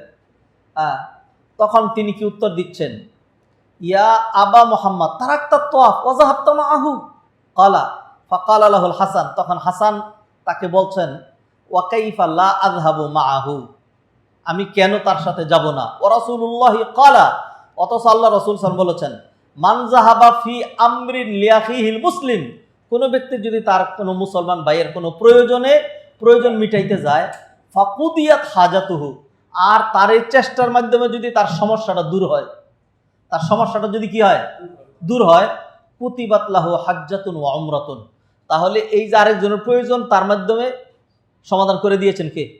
আল্লাহ। কথা বলেন, কে সমাধান করেছেন? সে কি করছে? একটু চেষ্টা করছে, এই কারণে আল্লাহ তাকে একটা পরিপূর্ণ হজ এবং একটা উমরার সওয়াব দিবেন। আচ্ছা, ওয়া ইল্লাম ইউকদা, আর যদি সে চেষ্টার পরেও সব সমস্যার কি সমাধান হয়? যদি সমাধান না হয়, কুতিবাত লাহু উমরাতুন, তাহলে তার জন্য একটা উমরার সওয়াব, তার জন্য কি একটা উমরার সওয়াব। তখন তিনি বলছেন, ফাকাদ ইকতাসাবতু হাজ্জাতান ওয়া উমরাতান ওয়া রাজাআতু ইলা তাওয়াফি। তিনি বললেন যে আমি আমার এই যে গেলাম, যে তুমি যেটারে বলছো কেন গেলাম, আমি সেইখানে গিয়ে আমার একটা হজ এবং উমরা করে আসছি, আর এখন তওয়াফটা করব। সুবহানাল্লাহ। তাইলে আমি দেখাইলাম যে 1 মাস রোজা রাখলে, ইতিকাফ করলে যেই সওয়াব, তারপর হলো কি বলে যে উমরা করলে, হজ করলে যে সওয়াব, মানুষের প্রয়োজনে কেউ যদি ব্রতী হয় তাহলে আল্লাহ সুবহানাহু ওয়া তাআলা তাকে ওই পরিমাণ সওয়াব দেন। অতএব যদি বলি আত্মমানবতার সেবা এটা ইবাদত, তাহলে আমার এটা কি ভুল নাকি কোরআন হাদিস সমর্থন করে? আল্লাহু আকবার। তাহলে 2টা পয়েন্ট বলছি। কয়টা? আমি 20টা পয়েন্ট নোট করছি। কয়টা? 20টা পয়েন্ট। 2টা বলছি। একটা হলো আত্মমানবতার সেবা, এটার নাম ইসলাম। এটার নাম কি? ইসলাম। 2 নম্বর বলছি আত্মমানবতার সেবা, এটা ইবাদত। আত্মমানবতার সেবা কি? ইবাদত। আত্মমানবতার সেবা ইবাদত। আচ্ছা, এটা এখন যে হাদিসটা বললাম, এটা আখরাজাহুল বাইহাকি ফি শুআবিল ঈমান বিরাকাম ৭,২২৪ বাইহাকি শুআবুল ঈমানের মধ্যে হাদিসটা নিয়ে আসছেন, ৭,২৪৬ নম্বর হাদিস। ৭,২46 নম্বর হাদিস। দিন ধর্ম তো কোরআন হাদিস দিয়ে সাব্যস্ত হয় নাকি? আচ্ছা, তাহলে আমরা দেখলাম যে আত্মমানবতার সেবা ইসলাম, আর আত্মমানবতার সেবা কি? ইবাদত। আচ্ছা, এইবার আরেকটা জিনিস আমরা দেখাই যে আল্লাহ সুবহানাহু ওয়া তাআলা দুনিয়াতে যে মানুষ পাঠিয়েছেন, মানুষের যে প্রয়োজনগুলো, এই প্রয়োজনগুলো মেটানোর জন্য আল্লাহ সুবহানাহু ওয়া তাআলা এমন গুরুত্ব দিয়েছেন যে মানুষের প্রয়োজন মেটানোটাকে আল্লাহ সুবহানাহু ওয়া তাআলা দ্বীন ইসলামের রুকন বানিয়ে দিয়েছেন। দ্বীন ইসলামের রুকন। আত্মমানবতার সেবা রুকনুম মিন আরকানিল ঈমান। ঈমানের রুকন। ঈমানের রুকন কাকে বলা হয়? যেই জিনিস ছাড়া কোনো জিনিস অস্তিত্ব লাভ করে না, এটা হলো রুকন। যেমন নামাজের জন্য কেরাত পড়া রুকন, নামাজের জন্য কিয়াম করা রুকন, নামাজের জন্য কিবলামুখী হওয়া রুকন। কিবলামুখী ছাড়া নামাজ পড়লে নামাজ হবে? 70 টাকা ছাড়া নামাজ পড়লে নামাজ হবে? এইরকম রুকন। আমি সেটা দেখাচ্ছি। সেটা হলো দ্বীন ইসলামের 5টা রুকনের মধ্যে একটা নাম হলো যাকাত।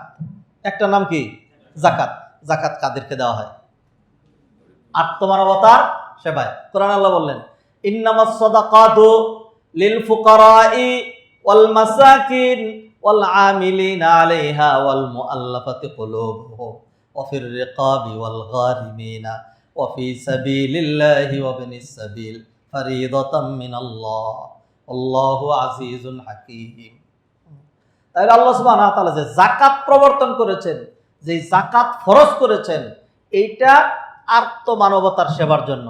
যাকাত দিয়ে আল্লাহর খিলাফ। সেজদা করি আল্লাহকে করি, সেজদা করি আল্লাহকে করি। উমরা করতে যাই, সেখানে গিয়ে আল্লাহর ঘরের চতুর্দিক দিয়ে ঘুরি, লাব্বাইক আল্লাহুম্মা লাব্বাইক সেগুলি বলি, ঠিক আছে। তারপর রোজা রাখি, আল্লাহর জন্য না খাইয়া থাকি, আল্লাহর জন্য না খাইয়া থাকি। টাকা দিয়ে দিলাম আরেকজনকে, আল্লাহর খিলাফ। কথা বুঝেন নাই? তাইলে এই ইবাদত আমরা আল্লাহর জন্য করি, কিন্তু ডাইরেক্টলি এটা আল্লাহর কোনো বেনিফিট নেই। কোনো ইবাদতে আল্লাহর কোনো বেনিফিট নাই।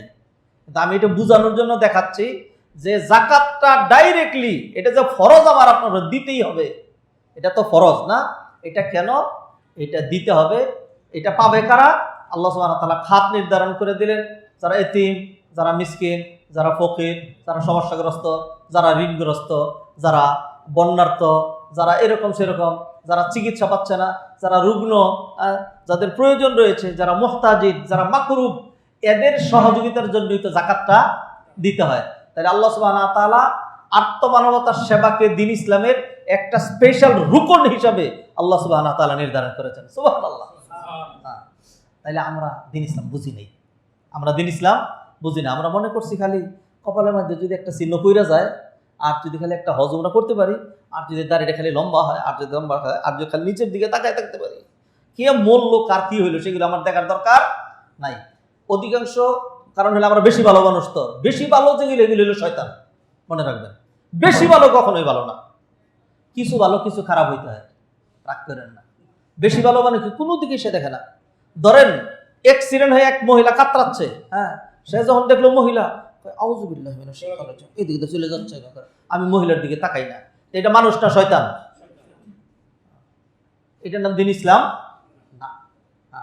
আত্মমানবতার সাথে রাগ বেটা, তোর পর্দা, এই সময়টা রাগ, তোর পর্দা, গপ করে মহিলার ধর, কুলে নে, তার চিকিৎসা কর, তারপরে গিয়ে পর্দা করিস, ঠিক না? এই কাজ আমরা করি না, এই কাজ মানুষ করে। আর আমরা বিশেষ করে হুজুর শ্রেণী যারা আছে, শায়েখ শ্রেণী, এগুলি এত অলস, আমরা কোনো কাজের মধ্যে নাই, সমাজের রাষ্ট্রের উন্নয়নে এগুলি তো কোনো কাজে নাই। রাষ্ট্রের কাজ, সোসাইটির কাজ, হ্যাঁ, তার সামাজিকতা, অর্থনীতি, হ্যাঁ, তারপরে হলো সোসাইটি ইত্যাদি নিয়ে যদি ভাবি, শায়েখরা ফতোয়া দেবে, তুমি কি রাজনীতি শুরু করে দিয়েছ? হ্যাঁ, ওদের কাদের শয়তান সওয়ার হয়েছে। এটা ইসলাম, এটার নাম কি? ইসলাম। আপনি রাজনীতি কি আলাদা পাইছেন নাকি? রাজনীতি আলাদা আরেক জিনিস, এটা ইলমানিয়াদের কাজ। যারা দিনকে একদিকে নিয়েছে, আর হইলো রাষ্ট্র ব্যবস্থা, দুনিয়ার সোসাইটি, অন্যান্য সবকিছু আলাদা আরেক দিকে। এখন যদি ধরেন কথার কথা, আমি যদি মসজিদে দাঁড়াইয়া মানে অর্থনীতি নিয়ে যদি খুব জোরে কথা বলি, শিক্ষা ব্যবস্থা নিয়ে যদি কথা বলি, রাষ্ট্র পরিচালনা, নিরাপত্তা নিয়ে যে কথা বলি, তাহলে সবাই বলবে যে হুজুর, আপনারা আমরা এত শ্রদ্ধা করি, আপনি এগুলি বলেন কেন? এগুলি আপনার কাজ, ঠিক না বেঠিক? হ্যাঁ, কারণ আমরা এইটা প্রমাণ করে ফেলছি, এটা আমরা প্রমাণ করে ফেলছি যে হুজুর রইল খালি আল্লাহু আকবার, নিচের দিকে তাকায় থাকবে, কেউ একটা সর মারলে কেউ এরকম করে। আমার কথা হলো, কেউ যদি আমার একটা সর দেয়, তাহলে ঘুষি দিয়ে তার নাকটা ফাটাই দেবে। সব সময় না, একজনের সর দিলে তার মাফ করা যাবে না, মাফ করা যাবে। কিন্তু যদি বুঝি যে এই সরটা যে সে আমারে দিছে, এইটার কারণে সে আরেকজনের দুইটা সর দিবে, সে আজ আমার একটা সর দিছে, এটার কারণে সে চাচ্ছে আমার নোয়ায় রাখতে, সে আমার জুলুম করে রাখতে, তাইলে আমি তাকে জুলুম করতে দিব? নবীজির হাদিস কি, উনসুর আখাকা যালিমান ওয়া মাজলুমান, তুমি তোমার ভাইকে সাহায্য করবে, জালেম হইলেও মাজলুম হইলেও। তখন সাহাবায়ে কেরাম প্রশ্ন করলেন, ইয়া রাসূলুল্লাহ, হাযা আখি আনসুরহু মাজলুমান ফাকাইফা আনসুরহু যালিমান, আমি আমার ভাইরে মাজলুম অবস্থায় সাহায্য করবো, এটা বুঝলাম, জালেম হইলে কেমনে সাহায্য করবো? নবীজি সাল্লাল্লাহু আলাইহি ওয়াসাল্লাম বললেন, তার জুলুমের হাতটাকে ঘুরাইয়া দিবে, এটি তার সহযোগিতা। তাহলে হাদিসের দলিল আছে নাকি নেই? এইগুলো বাদ দিয়েছেন আপনারা, এগুলো বাদ দিয়ে খালি এক পেশে ফিরে আসে। আমার ভাইয়েরা, আলোচনা করছিলাম আত্মমানবতার সেবা ইসলামের দিক নির্দেশনা। তাহলে পয়েন্টগুলো মনে রাখবেন। আত্মমানবতার সেবার নাম ইসলাম। 2 নম্বর, আত্মমানবতার সেবা ইবাদত। 3 নম্বর, আত্মমানবতার সেবা, এইটা দ্বীন ইসলামের 5 রুকনের 1 রুকন। আচ্ছা, এবার আরো কিছু নিয়ে আসি। ধরেন রমাদান, রোজা, যেটা রোজা রাখি না আমরা, এটাতে দ্বীন ইসলামের আরেকটা রুকন। তো কোনো ব্যক্তি যদি অসুস্থ হয়, রোজা রাখতে পারবে না, তাহলে তার কি করতে হয়? কি করতে হয়? তার ফিদিয়া দিতে হয়। তার কি দিতে হয়? তার ফিদিয়া দিতে হয়। এই ফিদিয়া দিলে কি হয়? আত্মমানবতার সেবা হয়। তাইলে দ্বীন ইসলামের যে আরেকটা রুকন সিয়াম, এইটার সাথেও আল্লাহ সুবহানাহু ওয়া তাআলা কি রাখছেন? ফিদিয়া, আত্মমানবতার সেবা রেখেছেন। এইবার আসেন, আমরা যারা রোজা রাখি, সামগ্রিক সকল মানুষ সারা মাস রোজা রাখার পরে সামনে একটা ঈদ আসে। কি আসে? ঈদ আসে। সে ঈদকে সামনে রেখে যে রোজা রাখছে এবং যে রোজা রাখে নাই, 1 বছরের বাচ্চা অথবা 1 দিনের বাচ্চা, তারও পক্ষ থেকে একটা জিনিস দিতে হয় ঈদের আগে, ওটার নাম কি? ফিতরা। ফিতরাটা কাদেরকে দিতে হয়? গরিবদেরকে দিতে হয়। তাইলে আল্লাহ সুবহানাহু ওয়া তাআলা এই রমাদানের সাথেও প্রতিটা মানুষের উপরে ফরজ করে দিলেন যে কি সাদাকাতুল ফিতর দিতে হবে। এটা হলো আর্তমানবতার সেবা, আর্তমানবতার সেবা। তাইলে আমরা দেখতেছি দিন ইসলামের মধ্যে আল্লাহ সুবহানাহু ওয়া তাআলা আর্তমানবতার সেবাটাকে রন্ধ্রে রন্ধ্রে ঢুকিয়ে দিয়েছেন। সিয়ামের সাথে আল্লাহ সুবহানাহু ওয়া তাআলা আর্তমানবতার সেবা জড়িত করে দিয়েছেন। সুবহানাল্লাহ। এক ব্যক্তি নবীজি সাল্লাল্লাহু আলাইহি সাল্লামের কাছে এসে বলল, ইয়া রাসূলুল্লাহ, রোজা ছিল এই লোক, রোজা ছিল। নবীজির কাছে আইসা কাজ করে বাসায় আসছে, আইসা দেখে নিজের স্ত্রী শুয়ে রয়েছে, কাপড় একটু এদিক সেদিক হয়ে রয়েছে, আর নিজের ঠিক রাখতে পারে নাই, স্ত্রীর সাথে মেলামেশা করে ফেলছে। এরপর সর্বনাশ, রোজার তো কয়টা বাজেছি? 14টা। নবীজির কাছে আসছে, ইয়ার আইসা বলে, ইয়া রাসূলুল্লাহ, হালাকতু আহলাকতু, নিজেও মরছি আরেকটারেও মারছি। তখন ঘটনা বর্ণনা করে নবীজি বললেন যে তুমি এখন একটা কাজ করো, তুমি এখান থেকে মুক্ত হইতে চাইলে তোমার 1 নম্বর কাজ হলো 2 মাস রোজা রাখতে হবে। তা সে বললো কি, ইয়া রাসূলুল্লাহ, আমি একদিনই পারি নাই, 2 মাস রোজা রাখতে পারবো না। তা নবীজি বললেন, তাহলে একটা কাজ করবা, তাহলে তোমার 60 জন মিসকিন খাওয়াইতে হবে। 60 জন, এই যে নবীজি 60 জন মিসকিন খাওয়াইতে বলছেন, এটা কি আর্তমানবতার সেবা। এরপরে সে বললো, না, 60 জন মিসকিন খাওয়ানোর মতো আমার কোনো সাধ্য নাই। যাই হোক, সর্বশেষ নবীজি বিপদে পড়ছেন। ওই লোকের বিপদ না, বিপদ কার? নবীজির। কারণ সে তো নবীজির উম্মত, নবীজি হলেন রাষ্ট্রপ্রধান, সে হলো রাষ্ট্রের নাগরিক। যদি সমস্যাগ্রস্ত হয়, দায়িত্ব কার? কুল্লুকুম রাইন ওয়া কুল্লুকুম মাসউলুন আন রাইয়াতিহি। এইটার নাম ইসলাম, এইটা হলো আর্তমানবতার সেবা। কুল্লুকুম রাইন, দায়িত্বশীল, দায়িত্বের ভর জিজ্ঞাসাবাদ করা হবে। সেই জন্য ওমর রাদিয়াল্লাহু তাআলা আনহু দিনের বেলা প্রচুর ব্যস্ত থাকতেন, রাত্রে আবার তাহাজ্জুদ পড়া লাগতো, আল্লাহর হক আদায় করতে হবে। মাঝখানে একটু সময় করে এই সকাল সকাল ভুরভুর একটু ঘুরে দেখতেন কার কি সমস্যা হচ্ছে। গিয়া দেখেন এক বাড়িতে এক মহিলা বলতেছে, মারে তাড়াতাড়ি উঠ, তাড়াতাড়ি উঠ। দুধ দোহন করে একটু পানি মিশাইয়া বাজারে বিক্রি করে খাবার কিনে নিয়ে, সারা রাত তো খালি এপাশ ওপাশ করছি, ঘুমাইতে তো পারি নাই ক্ষুধার কারণে। এরপরে মেয়ে বলতেছে, মা কি বললা, দুধের সাথে পানি মিশানো? না, এই কাজ করতে পারবো না, ওমর নিষেধ করছেন এই কাজ করতে।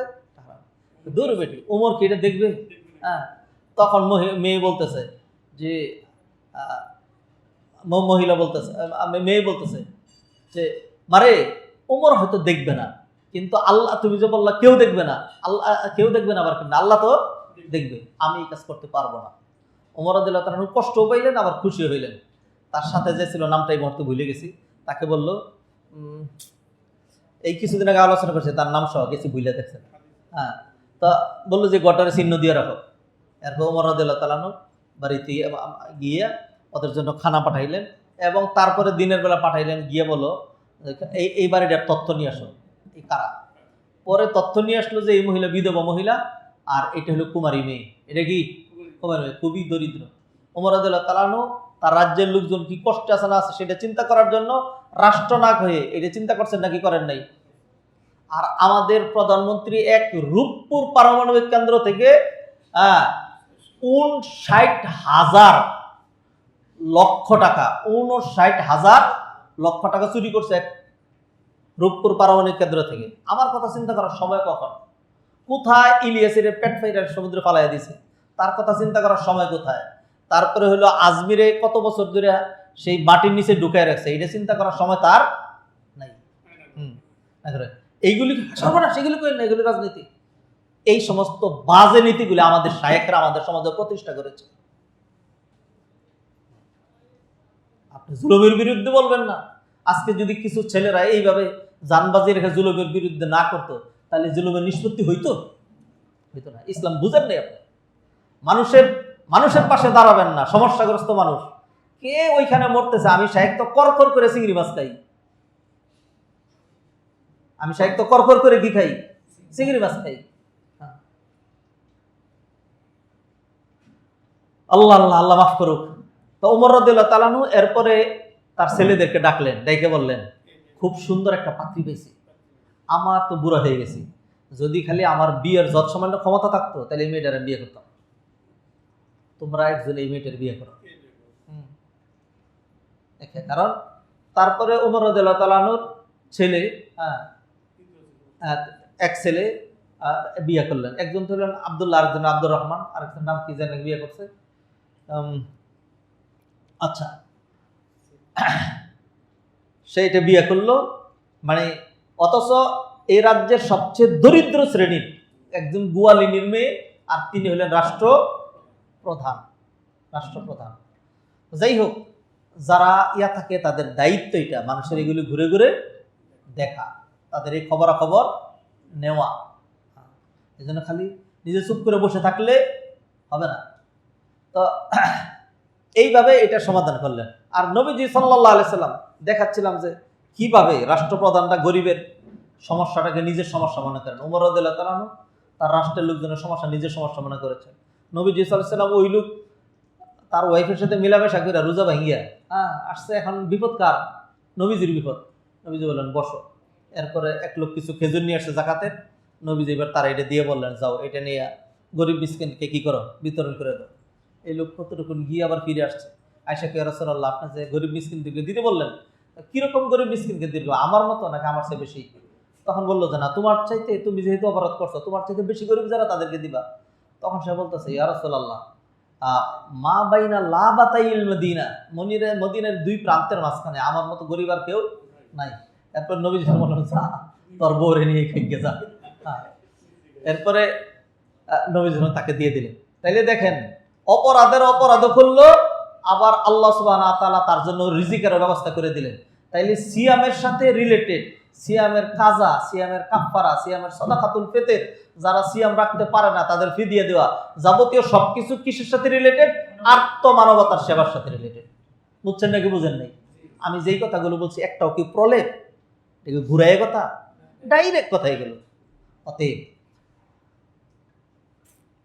আল্লাহ গেল এটা। কেউ যদি কসম ভঙ্গ করে তাহলে তার কাফফারা দিতে হয়। লা ইউআখিযুকুমুল্লাহু বিল্লাগহি ফি আইমানিকুম ওয়ালাকিন ইউআখিযুকুম বিমা আক্কাতুমুল আইমান, এটা কোরআনের আয়াত। তাহলে কাফফারা দিতে হয়। ফাকাফফারাতুহু ইতআমু 10 মাসাকিন, 10 জন মিসকিনকে খাওয়া, আত্মমানবতার সেবা। এরপরে ইসলামের গুরুত্বপূর্ণ আরেকটা চ্যাপ্টার হলো আল ইনফাক ফি সাবিলিল্লাহ। আল ইনফাক, আল্লাহর রাস্তায় সাদাকা করা। কোরআনের শুরুতে আল্লাহ এই আয়াত নিলেন, আল্লাযীনা ইউমিনুনা বিল গায়বি ওয়া ইউকিমুনাস সালাতা ওয়া মিম্মা রাযাকনাহুম ইউনফিকুন। এই যে ইনফাক ফি সাবিলিল্লাহ, আল্লাহর রাস্তায় দান সাদাকা করা, আল্লাহর রাস্তায় দান সাদাকা করা, এটা হলো আত্মমানবতার সেবা। কোরআনের শুরু থেকে শেষ পর্যন্ত কি পরিমাণ ইনফাকের কথা এবং ইনফাকের ফজিলত।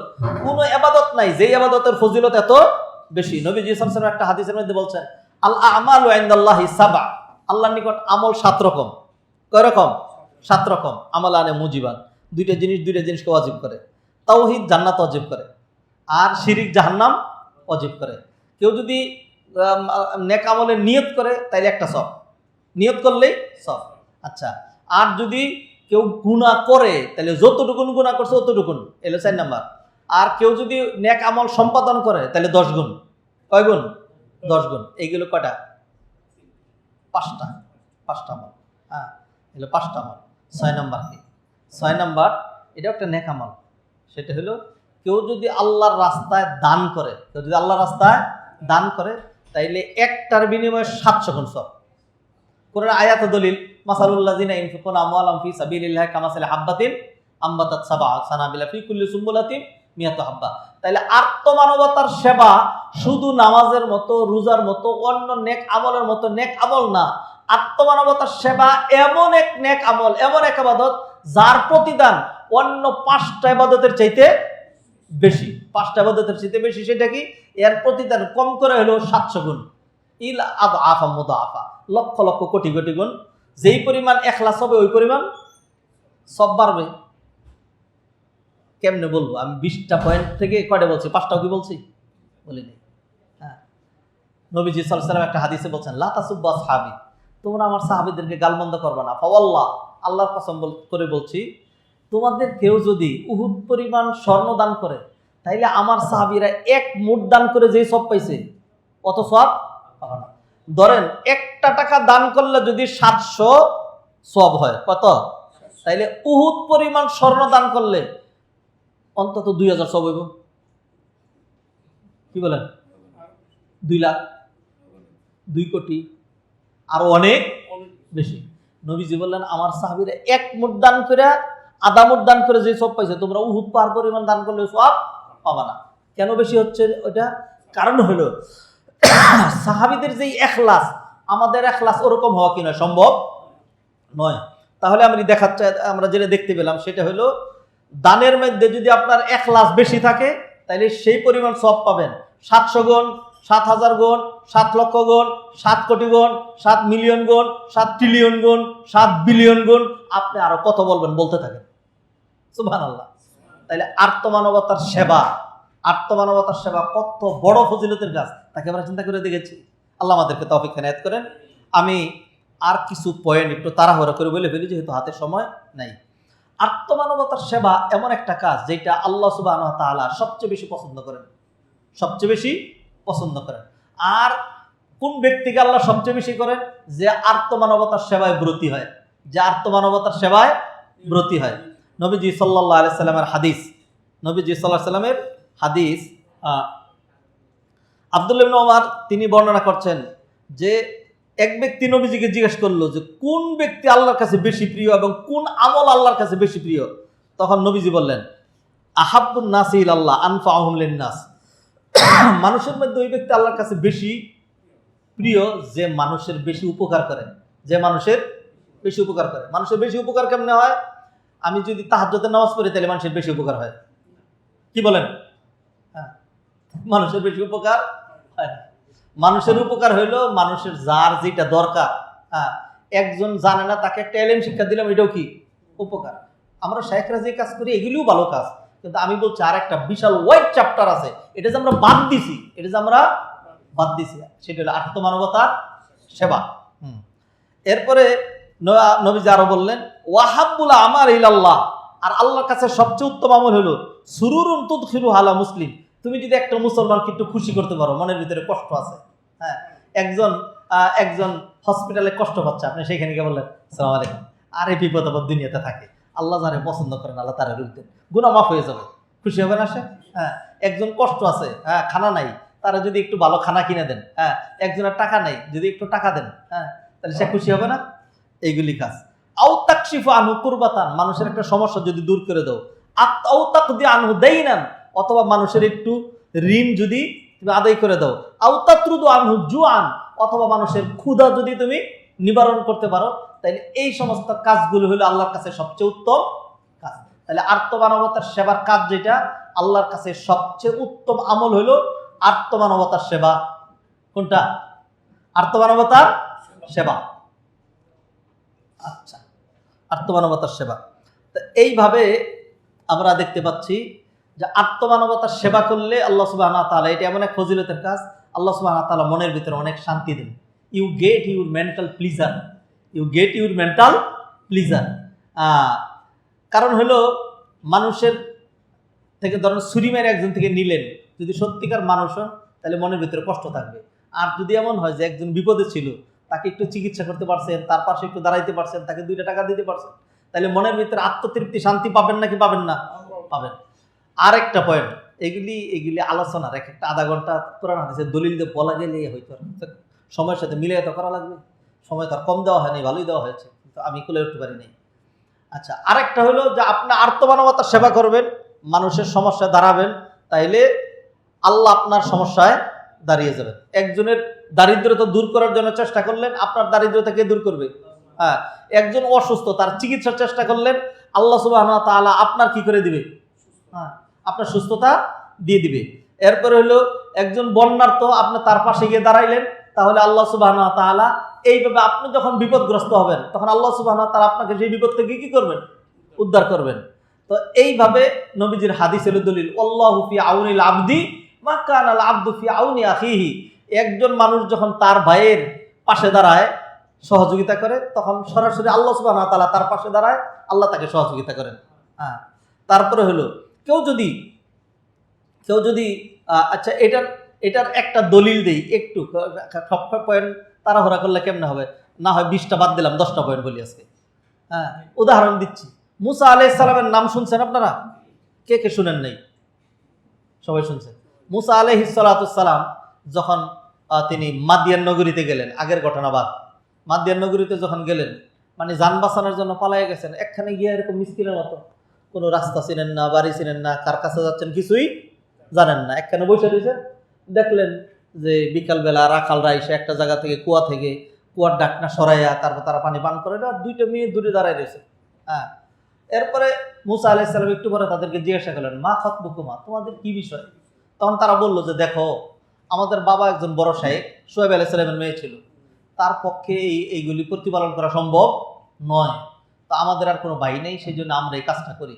আর রাখালদের সাথে তো আমরা মেয়ে মানুষ, ওদের সাথে তো ঘেঁষাঘেঁষি করে আমরা এই কাজটা করতে পারি না। মুসা আলাইহিস সালাম বললেন যে আসো, আমি তোমাদেরকে হেল্প করছি। এরপরে তাদেরকে পানি তুলে দিলেন, যে ধরো তোমাদের এগুলি পান করে চলে যাও, সহযোগিতা করলেন।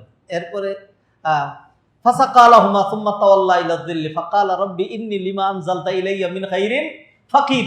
এদেরকে সহযোগিতা করে, আল্লাহ আমি একজন ফকির, পূর্ণাঙ্গ অর্থাৎ করলাম না। এই দুই মেয়ে বাড়িতে গিয়ে তার বাবার কাছে বললো যে একটা যুবককে এরকম দেখেছি, মনটা খারাপ, ওইখানে বসে রয়েছে, এরকম খুব ভালো চরিত্রবান, আমাদের দিকে ওরকম করে তাকায় নাই, আমাদেরকে সহযোগিতা করছে, খুব শক্তিশালী এরকম। এরপরে শুআয়ব আলাইহিস সালাম বললেন, যাও তারা ডাক দিয়ে নিয়ে এসো, ডেকে নিয়ে এসো। নিয়ে যাওয়ার পরে শুআয়ব আলাইহিস সালাম প্রস্তাব দিলেন যে আজকে থেকে এটা তোমার বাড়ি, এখন তুমি গোসল করবা, খাবা, আরাম করবা, ঘুমাবা, কোনো টেনশন নাই, আমার এখানে তারা কেউ আসতে পারবে না। আর হইলো তোমার মনের শান্তির জন্য, দেখছো আমার দুইটা সুন্দরী সুন্দরী মেয়ে আছে, হ্যাঁ, এই দুই মেয়ের তুমি দেখো কোনটা পছন্দ হয়, আমি এটা বিয়ে দিয়ে দিচ্ছি, তুমি এখানে সংসার করবা, খুব আরামে থাকবা। লম্বা ঘটনাকে আমি 1 মিনিটে বললাম। হ্যাঁ, তো মুসা আলাইহিস সালাম ওই দুই মেয়ের যে সহযোগিতা করলেন, আর তো মানবতার কি করলেন, মহিলারা দুর্বল, তাদের পাশে দাঁড়ালেন, আল্লাহ সুবহানাহু ওয়া তাআলা নগদ বিনিময়ে দিয়ে দিলেন, বিয়ের ব্যবস্থা করে দিলেন, থাকার ব্যবস্থা করে দিলেন, টেনশন দূর করে দিলেন। 10 বছর একদম নির্বিঘ্নে নিশ্চিন্তে মুসা আলাইহিস সালাম তার সব খুঁজে পেলেন এখানে, সুবহানাল্লাহ। আর আত্মমানবতার সেবাকে কেউ যদি উপেক্ষা করে, তাহলে দুনিয়াতেই তার শাস্তি, দুনিয়াতেই কি শাস্তি। মুসা আলাইহিস সালাম কারুনরে গিয়ে বললেন, আল্লাহ তোমার কত সম্পদ দিছে, আহসিন কামা আহসান আল্লাহু ইলাইক, আল্লাহ তোমার প্রতি যেরকম ইহসান করেছেন তুমিও সেরকম কি করো, ইহসান করো। তখন সে বলল, ইন্নামা উতিতুহু আলা ইলমিন ইনদি, পয়সা কামাই করতে জাতা লাগে। সে কি কইল, পয়সা কামাই করতে জাতা লাগে, এটা নিজে কামাই করছি, হ্যাঁ, এত সহজ না, দিব না। এরপরে আল্লাহ সুবহানাহু ওয়া তাআলা কি করলেন, ফাখাসাফনা বিহি ওয়া বিদারিহিল আরদ, একেবারে যে এত না শুকর আমি দিলাম, আর আমার বান্দা যারা বঞ্চিত তাদের সহযোগিতার জন্য আত্মমানবতার সেবায় তোর যৎসামান্য সিলেবাস নাই, তোর যৎসামান্য ফান্ড নাই, যা তোর ফান্ড পুরাটাই কি করে দিলাম। পরে আল্লাহ সুবহানাহু ওয়া তাআলা ডাবায় দিলেন। তাহলে আত্মমানবতার সেবা থেকে যারা মুক্ত থাকবে, দূরে থাকবে, তার শাস্তি সে দুনিয়াতেই পেয়ে যাবে, এটা হলো দলিল। আচ্ছা, আত্মমানবতার সেবা এমন এক কাজ, কেউ যদি মানুষের দুনিয়ার একটা সমস্যা দূর করে দেয়, তাহলে আল্লাহ সুবহানাহু ওয়া তাআলা তার আখিরাতের সমস্যা দূর করে দিবেন। হ্যাঁ, মান নাফাসা আন মুসলিমিন কুরবাতাম মিন কুরাবিদ দুনিয়া নাফাসাল্লাহু আনহু কুরবাতাম মিন কুরাবি ইয়াউমিল কিয়ামা। কোন ব্যক্তি যদি মানুষের দুনিয়ার একটা সমস্যা দূর করে, তাহলে আল্লাহ সুবহানাহু ওয়া তাআলা তার আখিরাতের সমস্যা দূর করে দিবেন। আত্মমানবতার সেবা এমন এক কাজ, যেই কাজ করলে চেলচেলিয়ে খুব সহজে ডাইরেক্ট জান্নাতে চলে যাওয়া যায়। নবীজি সাল্লাল্লাহু আলাইহি ওয়াসাল্লাম একটা হাদিসের মধ্যে বললেন, 3টা কাজ যদি করো তাহলে জান্নাতে যাইতে কোনো বাধা নাই, ডাইরেক্ট যাবা। আফশুস সালাম ওয়া আত'ইমুত তাআম সাল্লু বিল লাইলি ওয়ান নাসু নিয়াম তাদখুলুল জান্নাতা বিসালাম। মানুষকে সালাম দিবা, রাতের একটা অংশে নামাজ পড়বা, আর আত'ইমুত তাআম একটু খানা খাওয়াইবা, আর একটু কি খানা খাওয়াইবা। মানুষকে একটু খানা খাওয়াইলে কোথায় যাওয়া যাবে, জান্নাতে যাওয়া যাবে, ডাইরেক্ট জান্নাতে যাওয়া যায়। কেউ যদি মানুষের সমস্যায়, আত্মমানবতার সেবায়, দরিদ্র, সমস্যাগ্রস্ত, ক্ষুধার্ত তার পাশে না দাঁড়ায়, মানুষের সমস্যা তার ডাকে সাড়া না দেয়, তাইলে সে এই অপরাধের কারণে জাহান্নামে যাবে। এই অপরাধের কারণে কোথায় যাবে, জাহান্নামে যাবে। যারা জাহান্নামে যাবে তাদেরকে জিজ্ঞাসা করা হবে, মা সালাকাকুম ফি সাকার, তোমরা কেন জাহান্নামে আসলে, কি অপরাধটা কি ছিল? তখন তারা বলবে, ক্বালু লাম নাকু মিনাল মুসাল্লিন ওয়া লাম নাকু নুতঈমুল মিসকিন, আমরা মিসকিনরে খানা খাওয়াই নাই, আমরা মিসকিনরে খানা মানে আরো আইতাল্লাযী ইউকাযযিবু বিদ্দিন, ফাযালিকাল্লাযী ইয়াদউল ইয়াতীম ওয়া লা ইয়াহুদ্দু আলা তাআমিল মিসকিন ফাওয়াইলুল লিল মুসাল্লিন আল্লাযীনা হুম আন সালাতিহিম সাহুন। মানুষকে যদি আত্মমানবতার পাশে না দাঁড়ানো হয় তাহলে যাবে কোথায়? জাহান্নামে যাবে। নবীজি সাল্লাল্লাহু আলাইহি ওয়াসাল্লাম আরেকটা হাদিসের মধ্যে বললেন, কেউ যদি দুনিয়াতে মনে করে যে আল্লাহর রহমত পাওয়া দরকার দুনিয়াতে অথবা আখেরাতে, তাইলে তার আত্মমানবতার সেবা করা লাগবে, মানুষের প্রতি দয়ার হাত বাড়িয়ে দিতে হবে। নবীজি হাদিসে বললেন, মাল্লা ইয়ারহাম লা ইউরহাম, যে দয়া করতে জানে না সে দয়ার আশাও করতে পারে না। অন্য হাদিসে বললেন, আর রাহিমুনা ইয়ারহামুহুমুর রহমান, যারা দয়াদ্র হৃদয়ের, দয়াময় আল্লাহ তো তাদের প্রতি কি করবেন? দয়া করবেন। আর রাহিমুনা ইয়ারহামুহুমুর রহমান। আচ্ছা, কেউ যদি দয়ার হাত গুটিয়ে রাখে তাহলে কিয়ামতের দিন আল্লাহ সুবহানাহু ওয়া তাআলা তার জন্য দয়ার হাত গুটিয়ে রাখবেন। একটা হাদিস শুনেন, নবীজি হাদিসের মধ্যে বললেন, 3 ব্যক্তির সাথে আল্লাহ সুবহানাহু ওয়া তাআলা কিয়ামতের দিন কথাও বলবেন না, তার দিকে তাকাবেন না। তার মধ্যে এক ব্যক্তি, রাজুলুন মানা ফাদলা মাইন ফায়াকুলুল্লাহ আলিয়াউমা আমনাউকা ফাদলি, একজন আরেকজনকে পানি দেয় নাই। কি দেয় নাই? পানি দেয় নাই। পানির প্রয়োজন ছিল, পানি দেয় নাই। তখন আল্লাহ বলবেন, তুই তো তারে পানি দেস নাই, আজকে আমি আল্লাহ তোরে আমনাউকা ফাদলি, আমার যে অনুগ্রহ রহমত দয়া আমি আজকে সেটা তোরে দিব না। সম্মানিত ভাইয়েরা, অনেক লম্বা বিষয়, অল্প কিছু আলোচনা করেছি। আরেকটা হাদিস বলে শেষ করে দিচ্ছি, সেটা হলো আত্মমানবতার সেবাকে আমরা যেন হালকা করে না দেখি। আর এটা শুধুমাত্র এনজিওর কাজ না, এটা কিন্তু খ্রিস্টান মিশনারির কাজ না, ঠিক আছে না? এটা নার্সদের কাজ না, এটা রাজনীতিবিদদের কাজ না। এই কাজটা আমরা যদি দিনদার হই তাহলে আমাদের কাজ। আনফর্চুনেটলি আমরা যারা দিনদার, আমরা আত্মমানবতার সেবা থেকে বহু দূরে। হাম লেনে ওয়ালে হ্যাঁ, দেনে ওয়ালে নেই। আমরা শুধু নিতে চাই, দিতে আমরা চাই না। কিয়ামতের দিন আল্লাহ সুবহানাহু ওয়া তাআলা বলবেন, বান্দারে আমি যে অসুস্থ হইলাম তুই তো আমার দেখতে গেলি না। তখন বান্দা বলবে, রব্বি কাইফা আউদুকা ওয়া আনতা রব্বুল আলামিন, তোমারে কেমনে দেখতে যাই, তুমি হলো রব্বুল আলামিন, তুমি আবার কেমনে অসুস্থ হও? তখন আল্লাহ বলবেন, আমার বান্দা অসুস্থ হয়েছিল দেখাস নাই, যদি তারে দেখতে যাইতি তাইলে আজকে সেটার প্রতিদান আমার কাছে পেয়ে যেতি। এইভাবে আল্লাহ সুবহানাহু ওয়া তাআলা আরো বলতে থাকবেন, আমি যখন ক্ষুধার্ত ছিলাম তুমি তো আমার একটু খানা দিলা না, আমার যখন তৃষ্ণা লেগেছিল তখন তো তুমি আমাকে একটু পানি দিলা না। তখন বান্দা বলবে, আল্লাহ তোমার আবার কেমনে খাওয়ানা দিব, তোমার আবার কেমনে পানি দিব, তুমি তো রব্বুল আলামিন। তখন আল্লাহ বলবেন, আহারে তোমার পাশেই যে একজন আর্ত মানবতা ছিল, আর্ত মানবতার সেবায় তো তুমি এগিয়ে যাও নাই, যদি তুমি এগিয়ে যেতে তাহলে সেটা তুমি আজকে আমার কাছে পেয়ে যেতে। অতএব সম্মানিত ভাইয়েরা, আর্ত মানবতার সেবাকে আমরা গুরুত্ব দেই। মনে রাখতে হবে, আল্লাহ যে আমাদেরকে মানুষ বানিয়েছেন, শ্রেষ্ঠ উম্মত বানিয়েছেন আর্ত মানবতার সেবা করার জন্য। কোরআনের আয়াত দলিল, কুনতুম খায়রা উম্মাতিন উখরিজাত লিন-নাস, you are the best nobles creation, তোমরাই হলো শ্রেষ্ঠ সৃষ্টি, উখরিজাত লিন-নাস, তোমাদেরকে সৃষ্টি করা হয়েছে মানব জাতির কল্যাণ করার জন্য। যারা মানুষের অকল্যাণ করে, মানুষ 3 রকম। একটা হলো মানুষ একজনের কল্যাণও করে না, ক্ষতিও করে না। আরেক শ্রেণীর মানুষ হলো যে সে কি করে, মানুষের কল্যাণ করে। আর সবচেয়ে নিকৃষ্ট শ্রেণী হলো মানুষের কি করে, অকল্যাণ করে। এই যে খামাখা নিরপরাধ মানুষকে মামলা দেওয়া, তার বিরুদ্ধে মিথ্যা সাক্ষী দেওয়া, তারপরে হলো অন্যায়ভাবে রাস্তা থেকে বাড়ি থেকে একজনকে ধরে নিয়ে যাওয়া, তারপর মানুষের ঘর গাড়ি পুরাইয়া দেওয়া, এগুলি ভালো কাজ, মানুষের ক্ষতি সাধন করা। তো আল্লাহ সুবহানাহু ওয়া তাআলা আমাদেরকে যেন এই সমস্ত কাজে ব্যবহার না করেন। আমরা কোনটা করব? এই 3টা কাজের মধ্যে এক শ্রেণী হলো মানুষের উপকারও করে না, ক্ষতিও করে না। আরেক শ্রেণী হলো মানুষের উপকার করে, আরেক শ্রেণী হলো মানুষের ক্ষতি করে। তো ক্ষতি তো করবই না, প্রশ্নই আসে না। আবার উপকারও করবো না, এরকম না। আমরা কি করব? মানুষের উপকার করব। মানুষের উপকারের দিকটা, মানুষের পাশে দাঁড়ানো, এগুলি খুবই গুরুত্বপূর্ণ। সেগুলি আমরা দেখেছি। বর্তমানে আমাদের দেশের যে পরিস্থিতি, এই পরিস্থিতিতে বাংলাদেশের মানুষের কল্যাণের জন্য আমার আপনার কিছু করণীয় আছে নাকি নেই? অনেকে ফিতনা ফাসাদ তৈরি করতেছে, ফেসবুকের মধ্যে উল্টাপাল্টা লেখা লিখতেছে, তারপরে হলো দেশকে নিয়ে জাতিকে নিয়ে ষড়যন্ত্র হচ্ছে। তো সেইগুলির ব্যাপারে আমাদের যার যেভাবে ভূমিকা রাখা দরকার আমরা সেইভাবে রাখবো। আপনারা জানেন যে খুব ভয়াল মানে কি বলে যে বন্যা আমাদের দেশে দেখা দিয়েছে। এবং বিশেষ করে মানে পানি তো ছেড়ে দেওয়া হচ্ছে, বৃষ্টিও হচ্ছে। বহুদিন থেকে কঠিন বন্যা হয় না। কঠিন বন্যা হয়েছিল 88 সনে, কঠিন বন্যা হয়েছিল 98 সনে, এরপর আর এত বন্যা হয় নাই। এখন এমনি আমাদের মাজা ভাঙ্গা, এখন যদি আমাদের আবার বড় ধরনের বন্যা হয় সেটা আমাদের জন্য কঠিন হবে। সরকার নাই, কোনো কিছু নাই।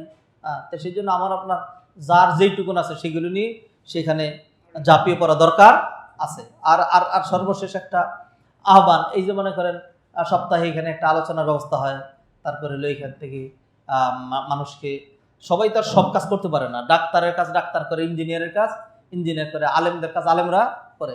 তো এখানে কুল্লিয়াতুল কোরআনের উদ্যোগে যেই কল্যাণকর কাজগুলো করা হচ্ছে, এই কাজটা ভালো না খারাপ?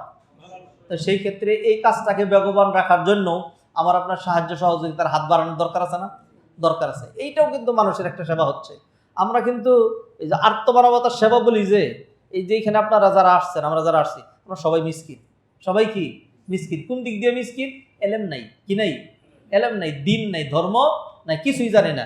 স্কুলে ছিল না, কলেজে ছিল না, ইউনিভার্সিটিতে ছিল না। যাক, এখন যদি অন্তত কোনো রকম নেগেটিভটা যদি দূর করা যায়, দিনের একেবারে মৌলিক কথা যেটা আল ইসলাম বিদুমা ৭৯টা শাখা আছে, তার মধ্যে একটা শাখার নাম হলো তাওহীদ। একটা শাখার নাম কি? তাওহীদ। তো সেই দিন ইসলামের ভিতরে আমাদের দিনিয়াতের সব কাইটা, সেটার ভিতরে মূর্তিবাদ ঢুকেছে। মূর্তিবাদ, মূর্তিবাদ বুঝেন না? শিরকিয়াত, এইগুলি ঢুকানো হয়েছে। এখন আলহামদুলিল্লাহ এই উসিলায় যদি এইগুলি অন্তত দূর করা যায় তাহলে ভালো। তো যাই হোক, যারা নাকি এলমের খেদমত করছেন, এইটাও আত্মমানবতার সেবা। এটাও কি আত্মমানবতার সেবা? কারণ আমরা তো পথ হারা, আমরা মিসকিন, কোরআন জানি না, হাদিস জানি না, দিন জানি না, এগুলিকে আমরা সহি অর্থে বুঝি না। অতএব সেইগুলির জন্য আমরা ইনশাল্লাহ সহযোগিতার হাত বাড়িয়ে দেব। সর্বোপরি আল্লাহ সুবহানাহু ওয়া তাআলা আমাদেরকে কিছু দায়িত্ব দিয়ে, কিছু কাজ দিয়ে সৃষ্টি করেছেন। এই কাজগুলো আমাদের করা লাগবে। মনে রাখতে হবে, সৃষ্টির মধ্যে যত মানুষ, যত সৃষ্টি আছে, সবাই আল্লাহর পরিবারের সদস্য। সবাই আল্লাহ পরিবারের সদস্য। হাদিসে আল্লাহ সুবহানাহু ওয়া তাআলা নবীজি বলছেন, আল খালকু কুল্লুহুম ইয়ালুল্লাহ ফাআহাব্বুল খালকি ইলাল্লাহ আহসানুহুম ইলা ইয়ালিহি। সৃষ্টির সবাই আল্লাহর পরিবারের সদস্য। যারা আল্লাহর পরিবারের সদস্যদের প্রতি ইহসান করবে, আল্লাহ তাদের প্রতি কি করবেন? ইহসান করবেন। অতএব আত্মমানবতার সেবা যেন আমার আপনার দৈনিক কর্মকাণ্ড হয়। দৈনিক যেরকম 5 ওয়াক্ত সালাত আমরা আদায় করি, 5 ওয়াক্ত সালাত আদায় করি, মাহে রমাদানে যেই সিয়াম পালন করি, এইভাবেই মনে রাখতে হবে যে আমার আপনার দৈনন্দিন আত্মমানবতার সেবায় ব্রতী হইতে হবে। তারপরে আরেকটা জিনিস, সেটা হলো যে যেমন কর্ম করব, যদি মানুষের সেবা করি, মানুষের প্রতি ইহসান করি, তাহলে আল্লাহর কাছে কিসের আশা করতে পারি? ইহসানের আশা করতে পারি। সেই কথা আল্লাহ সুবহানাহু ওয়া তাআলা সূরা রহমানের মধ্যে ইরশাদ করছেন, হাল জাযাউল ইহসানি ইল্লাল ইহসান ফাবিআইয়ি আলাই রাব্বিকুমা তুকাযযিবান। অগুসাল কিছু কথা তাড়াহুড়া করে সময়ের কারণে শুরুর দিকে 2-4টা পয়েন্ট একটু বিশ্লেষণ করতেছিলাম। পরে যখন দেখলাম ঘড়ি আমাকে ওয়ার্নিং দিচ্ছে, তো এলোমেলো আর পয়েন্টগুলো সাজায় বলিনি, কোনো রকম বলে শেষ করে দিয়েছি। যাই হোক, যদি ভুলভ্রান্তি কিছু করে থাকি, বাড়াবাড়ি, উল্টাপাল্টা, অশুদ্ধ কোনো কথা যদি বলে থাকি, তাহলে সেটা আমার পক্ষ থেকে এবং শয়তানের পক্ষ থেকে, আল্লাহ যেন সেটা আমাদেরকে ভুলিয়ে দেন। আর যদি সহি, ভালো, কোরআন সুন্নাহ মুওয়াফিক ভালো কিছু কথা বলে থাকি, আল্লাহ যেন আমাদের সবাইকে সেইগুলোর উপর আমল করার তৌফিক এনায়েত করেন। সুবহানাকাল্লাহুম্মা বিহামদিকা আশহাদু আল্লা ইলাহা ইল্লা আনতা আস্তাগফিরুকা ওয়া আতুবু ইলাইক।